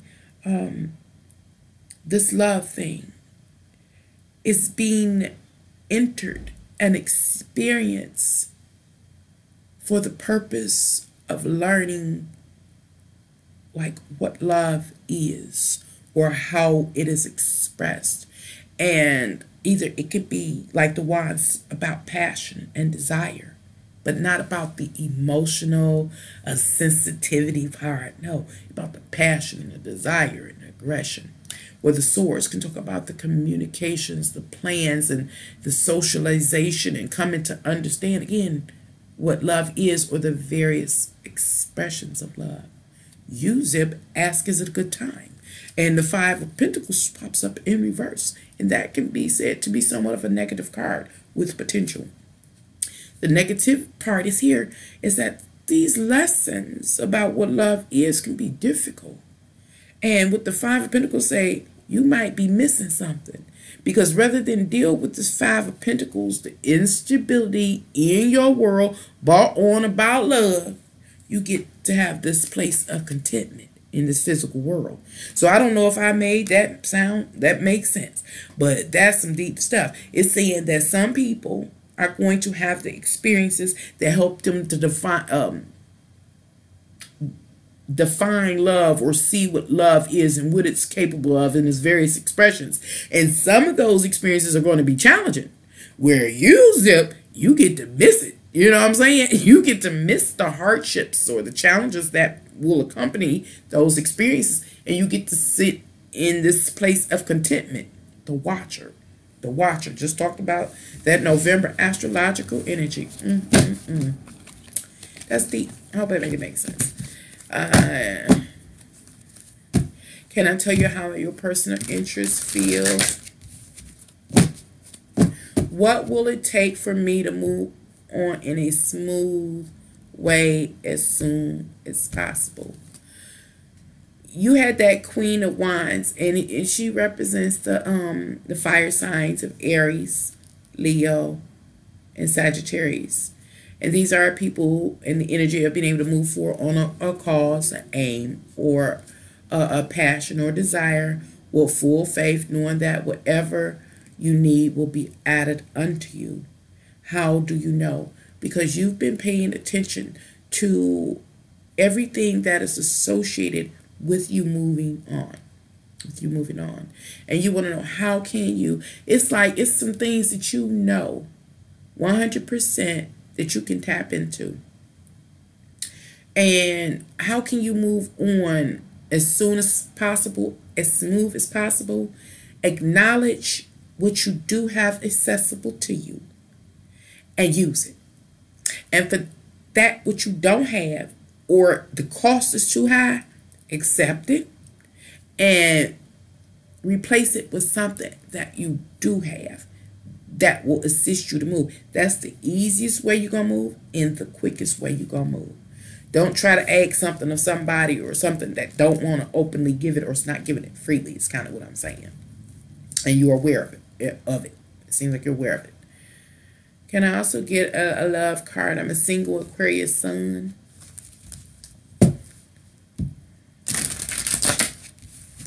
Single Aquarius sun. Do it.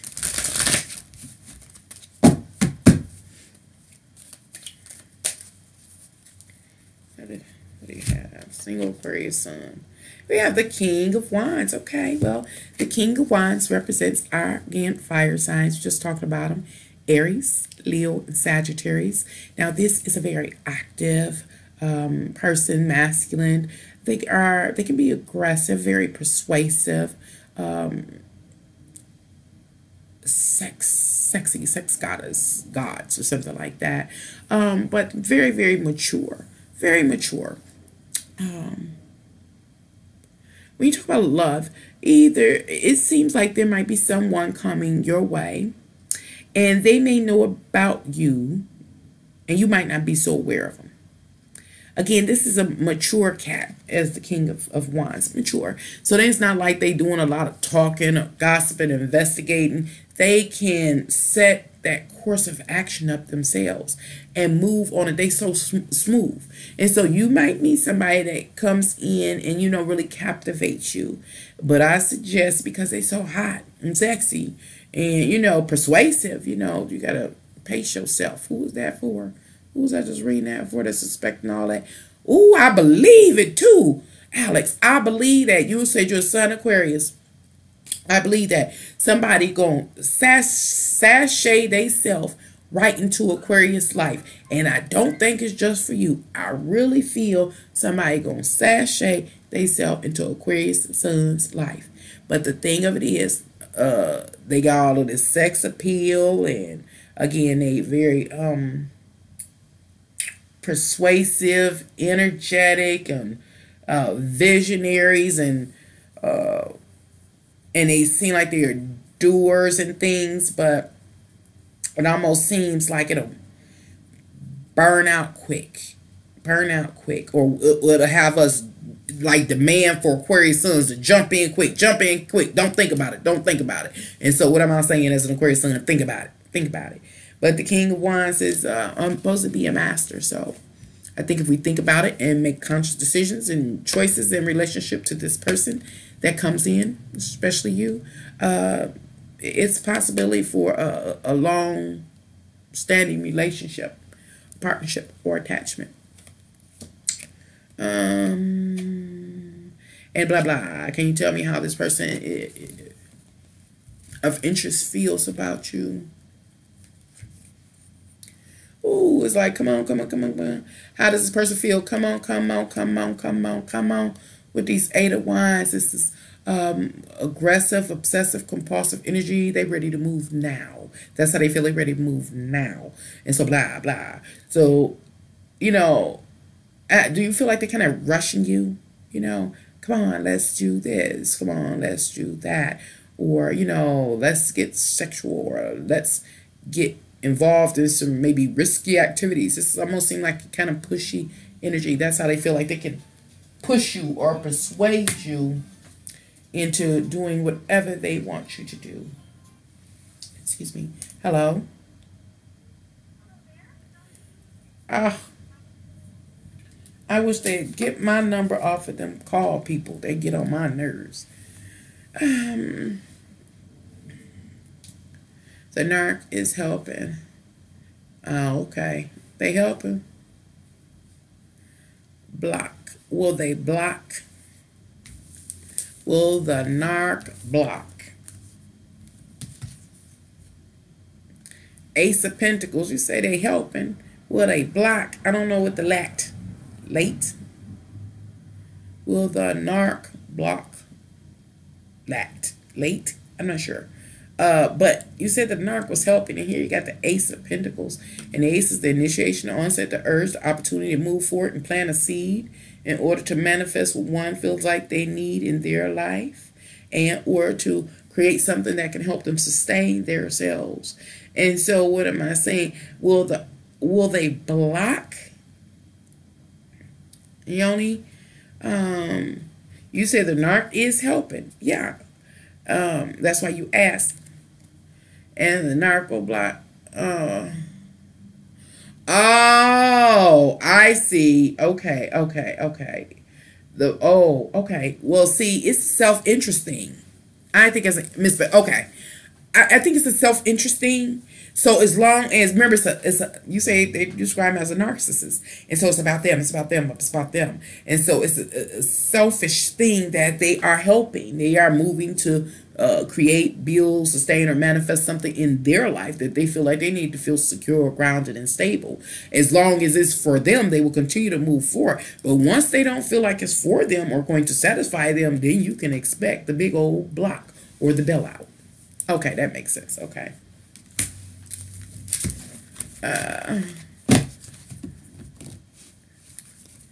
I don't know if I should move forward with this person. I feel stuck. I feel stuck.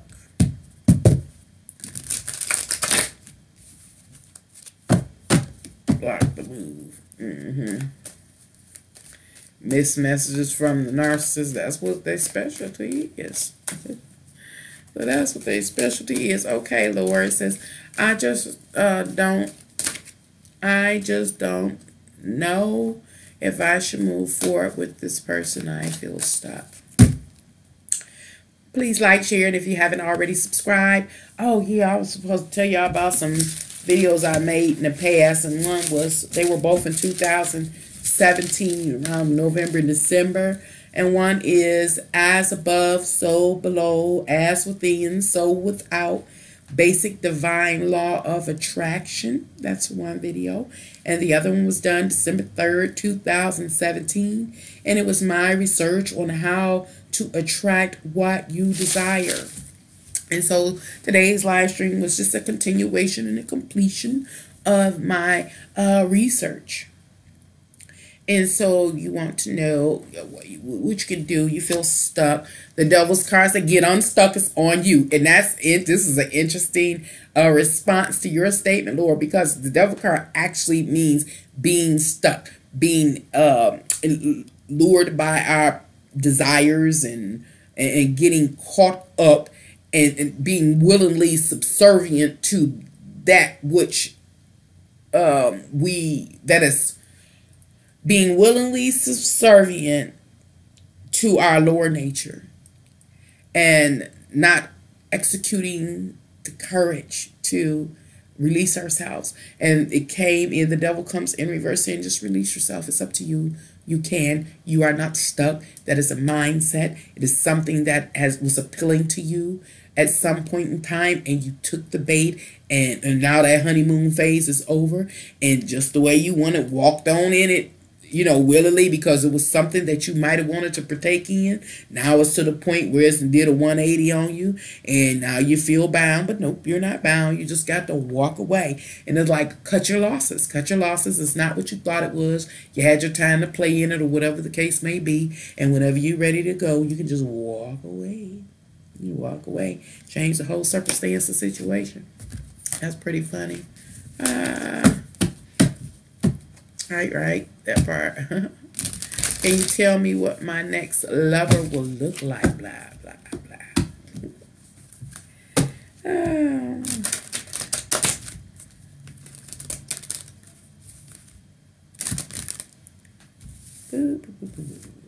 Let's see what's here. Oh, wow. Okay, that's interesting. This is a challenge. This is a challenge. What will your next lover look like? You got the 7 of Cups, and 7 represent, that corresponds to the house of Libra. So Libra, Venus, ruled by Venus, very handsome or beautiful, or if you're a lady or man, but very attractive person, very charming. 7 is odd number, therefore is potential for instability and attachments. This is a person that may be kind of indecisive, based on the 7 of Cups. Selection, yes, indecisive. Going back into the 6 of Cups, the day-to-day routine and all that it consists of. This is a person that doesn't have a fixed schedule. They kind of just blow in the wind, blowing the wind. And so again, they may, when you see them, you want to know how they look. They look kind of like stress-free, because they really kind of go with the wind. They are indecisive, that kind of thing. Again, they may seem very passive or charming or sweet or something like that. And so I just, through that, a person that's not stressing, I see a fairly wrinkle-free person. I think they will have more of a pillar-like complexion. That's interesting. That's something I might have to get into. Thank you for the question. You're welcome. This question. Then cups represents our water signs: Cancer, Pisces, and Scorpio. Yeah. They have some deep emotions, withholding them, indecisive. Yeah, that's deep. That's nice. I like that one. I'm going to have to meditate on that and see what I can go into on that. I like that. Thanks for that question. Got a laugh out of that, LOL. You got a laugh out of it? At least you got something out of it. Hi, Vicky. I'm Miss Nancy. It's me again from last week. Tuning in your channel to get my education on, of course. But I'm happy. That's right. Come on in. Come on in. Have a seat in the class of real life. Hi, Kim. Can you tell me about my soulmate? Your soulmate? Let's see. What about the soulmate? Oh, I've been on here for 2 hours and 30 minutes. Okay. Well, since I've been on here 2 hours and 30 minutes, I ask each of you to like, share, and if you haven't already, subscribe. And if you ever feel like you need to order your own personal tarot reading, or you want to order your own personal tarot reading, all you have to do is contact me at my email. My email is canangelsfly1@gmail.com. And below in the show more section are my, I guess you can call them links if you'd like to contribute to my channel and my works, if you like my work, that is to say. And one is called, if I can remember them, a PayPal Me, and another is a cash app something. And of course, there's always super chat. Thank you.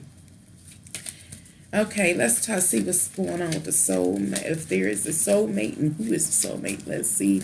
I got the love card, possible twin flame, starting a new job on Monday. All right, possibly of meeting him at a new job. You don't want to meet him at a new job. No. Leave the job separate from that. We have the high priestess. As far as your soulmate, okay, so it's going to reveal some things to you. Talking about a soulmate. Oh, talking about your soulmate. What can I tell you about your soulmate? Through your connection, remember, soulmate is a person that comes into your life for a reason and a season. And the reason why they will be there is to reveal some mysteries to you. These are questions that already exist in your life that you've been wondering, walking around, probably talking to something about. That don't make no sense. That don't make no sense. So look back and write a list of those statements you make. Like, that don't make no sense. That didn't add up. You know, those kind of things, Laura. And understand your soulmate is the person that's coming in to reveal those answers to you. That's some deep stuff. Becky, please don't have him or your next love interest at the new job. No, 2 different places, 2 different things. I ain't gonna pull a card on that. Two different places. Maybe when you're on your way to work, when you're going to get a breakfast, dinner roll, or a biscuit, you might meet him at a cafe or a Starbucks on the way, but not in the workplace, especially in the new job. I was thinking about moving forward with my passion in November. But since Mercury is going retrograde November 16th, should I move forward or wait until December? I'm not being funny, Jordan, at all. I have seen that Mercury retrograde in action over and over again. And so if you can hold off, I would hold off and wait until Mercury move direct, because that I can't stand Mercury retrograde. I can't say I can't stand. I've just seen it happen, and I tried so hard. I just shared in previous videos how I tried to, I guess, block Mercury retrograde from doing what it was meant to do. I don't even know how to describe it no more. But either way, it still happened. The stuff always still happened. And I'd just be sitting there. I'd be like, I got to the point where I would just be sitting there watching everything. Like, okay, well. It wasn't no stopping it. So I would just wait. I personally would just wait from experience, because it was nothing I could do. And then when it swung right back, it took what it wanted to take. It brought what it wanted to bring. I did. This is my last question before I have to go. Okay. Can you tell me when I will get into a relationship? Do you offer tarot classes? I was, but I lost my enthusiasm, and I guess this word is morale. Because I was actually going to do that. It was started over on Facebook, but I just didn't get a lot of Facebook friends. And I was like, oh, I'm the weirdo. I'm not going to keep going over there. So I just lost my interest. I think I did 2 or 3 cards, because I was going to teach the tarot 1 card at a time, but people didn't have interest. So I was like, okay, forget it. I've learned in my life not to force my energy or awareness or knowledge onto anyone. It was like, whatever. And so, yeah, I did have an interest in doing so. Now I done lost that interest. I'll be contributing to you, Mama. Okay, yep. Just come on over to Facebook and join me. I got a few Facebook friends over there. But I'm not a Facebook junkie anyway. I was trying something new. And so it didn't motivate me. So I was like, whatever. Won't be a woman of my word that time. I go there and visit every now and then.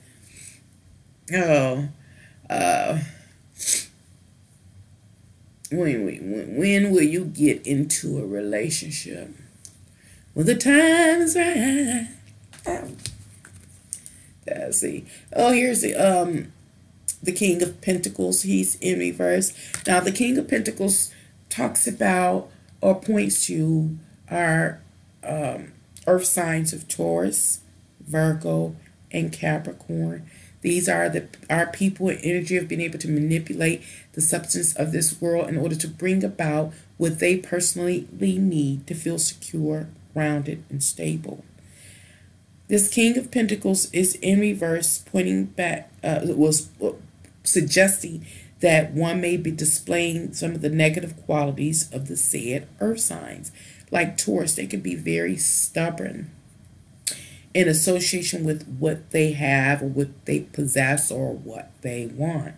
Your question is, when will you get a relationship or start a relationship? Get into a relationship. When you are stubborn about what you want, it's like saying blah blah. You have to know exactly what you want in your life to feel secure, grounded, and stable, and be fixated on it. Taurus is a fixed sign, fixated on it. And you have to understand all the details under Virgo associated with what you want. How can you get in a relationship? You'll just be getting into a relationship for the purpose, what they say, being in love, for the purpose of being in love, being in a relationship, just being in a relationship, but not by not being aware of is something that you really do want to manifest in your life. Now, what that is, it depends on who you are. You may be a person that just want to have a companion and y'all work together to support each other and your livelihood. You just might want a long distance relationship, and it's saying when you come to really understand what you want, then you will have a relationship. Instagram? I don't know nothing about no Instagram. I barely can work this YouTube. YouTube and Facebook. All of these love questions just makes me think of all the domestic murders going on. Right. I said I was going to laugh whenever this was like, I was going to laugh. But that was funny. So, right. Everybody rushing into these relationships and partnerships because we want to love. We want to be loved. We want to belong. We want to connect.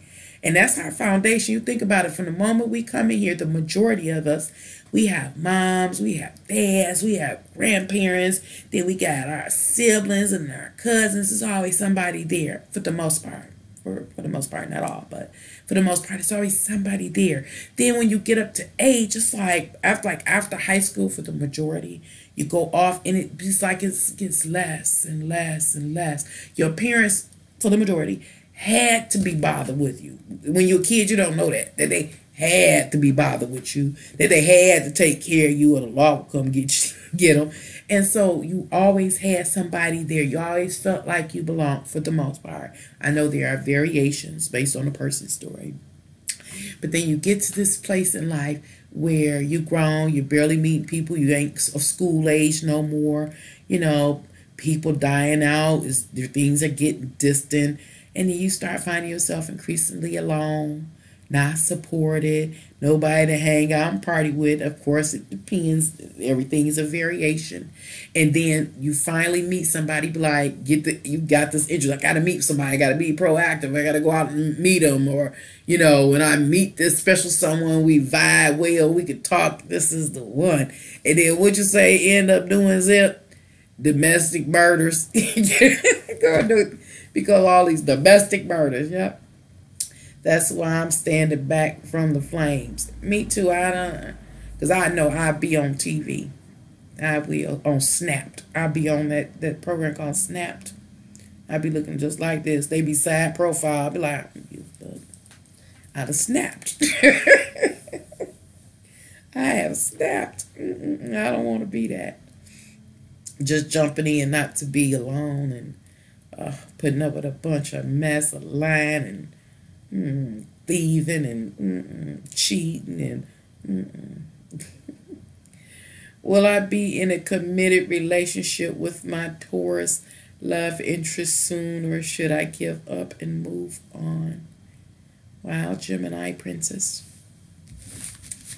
Do I have any messages from the spirits this week, Miss Nancy? I don't see Vicky. We gotta put this King of Pentacles in here. It's a major player. Gemini Princess. After these two, I will move to disconnect from this live stream. I've been on here 2 hours and 37 minutes. Man, I can talk. Should you commit? Well, we had the Four of Wands in reverse pointing back to the Three of Wands. And your question is interesting, Gemini Princess, because it says, will you... Will I be in a committed relationship with my Taurus love interest soon? The Four of Wands in reverse answers at the Four of Wands itself. Because it talks about establishing that happy place. And this is saying not being able to reach that happy place, not to lay the foundation. So no, I don't believe you'll be in a committed relationship with your love interest soon. Or should you just give up and move on? The card before this Four of Wands is the Three of Wands. And that's where you sit and you would wait in anticipation for your ship to come in. And so it's shame that how it almost seems like you've put yourself on the shelf for this other. Now, if you move on or not is completely up to you. That's not what I do. What I do is help you to rationalize through the tarot cards what you may choose to do that will be in your best favor. And so what am I saying? The Four of Wands saying, like, you put yourself on the shelf for somebody and you waited and they've come and they've left and you just keep jumping back up on the shelf voluntarily. The question is this what you want? Because that's what you're getting from this Taurus. You're talking about a committed relationship. that's not what the experience is offering you. It's offering you somewhat of an in and out, voluntarily get on the shelf. So the question is, do you want to continue to get on the shelf over and over again and not getting to the stable place of commitment and longevity? If you do, then you can continue to move on as you have. But if you say, that ain't what I want a committed long-term relationship. I don't want to continue to get on and off that shelf for years for this person, then you may want to give up. Completely up to you. And Vicky wants to know, is there a message? Tauruses take forever. You're welcome. Everything is turned upside down. Vicky. Okay, let me look again. There seems to be 3 cards that turned upside down, Vicky. And you said any messages from Spirit to you? I guess these 3 reversed cards are for you. We have the Knight of Swords. The Knight is a warrior who goes out to fight for the truth, with the truth. He campaigns for the people, possibly, who are seeking truth. This really seems very social to me. Something social in your arena in which there is need for clarity. It talks about an event that occurs outside of your hands. So it seems like in your life somebody pushes the envelope and forces you to have to speak up or say something or do something. Here's the 8 of Pentacles in reverse, pointing back to the 7 of Pentacles. It is someone that you are connected with or in a contract with. Now, this could be either personal or professional.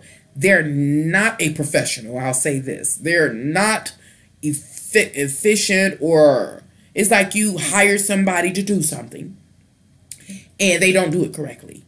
Tower card, leading to that moment of shock. It's almost like you take your clothes to a laundry, to a cleaner's, and it's very expensive piece and they mess it up.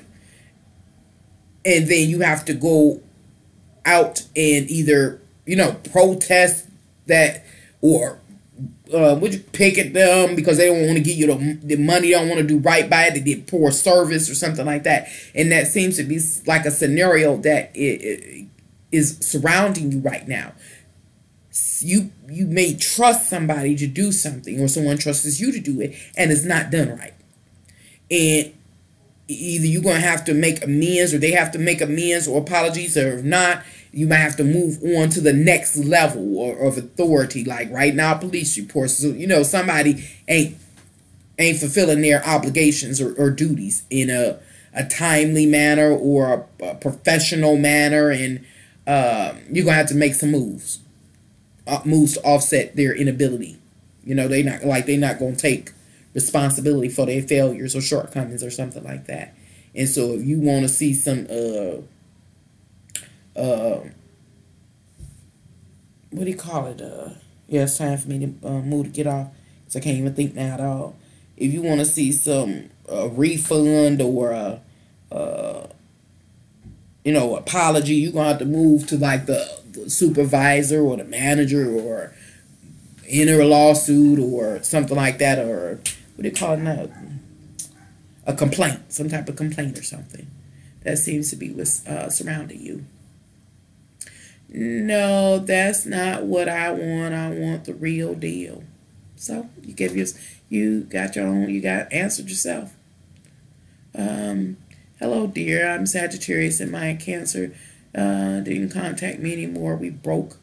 Do you think he'll come back? Thanks.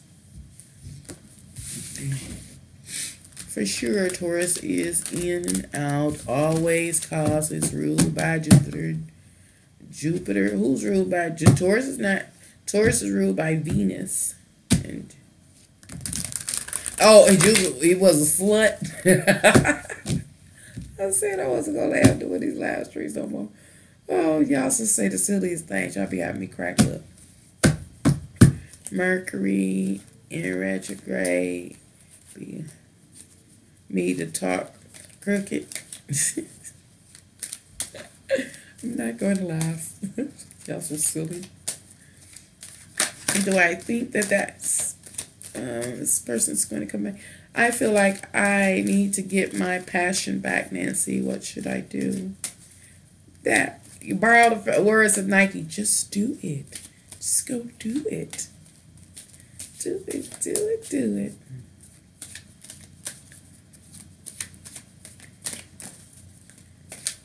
Just do it. They coined that term. That had to be mine in a previous life. Just do it. Oh, okay. You did. Just do it. Do it. Do it. Choose you something that you are passionate about. One thing, one little thing, and just do it. That's how you get your passion back. Just do it. All right. And it says, are they coming back? Yes. It was a kid in it. Yes, they'll be back. But this is a Knight of Wands. They'll be back. The issue with the Knight of Wands is as quick as they'll come in, is as quick they'll go out. So it might become a vicious cycle in a game. So it's up to you what you continue to experience from this moment forth. But it just suggests that they will be back. Well, thank you all for coming here to Can Angels Fly Tarot Live once again and talking about the law of manifestation with me, and the actual keys that guarantee your ability to successfully manifest in your life. At this time, I'll be moving to, you're welcome to exit from this live stream. Until next time, y'all. Bye. And don't forget to do the like, share, and if you haven't already, subscribe, y'all.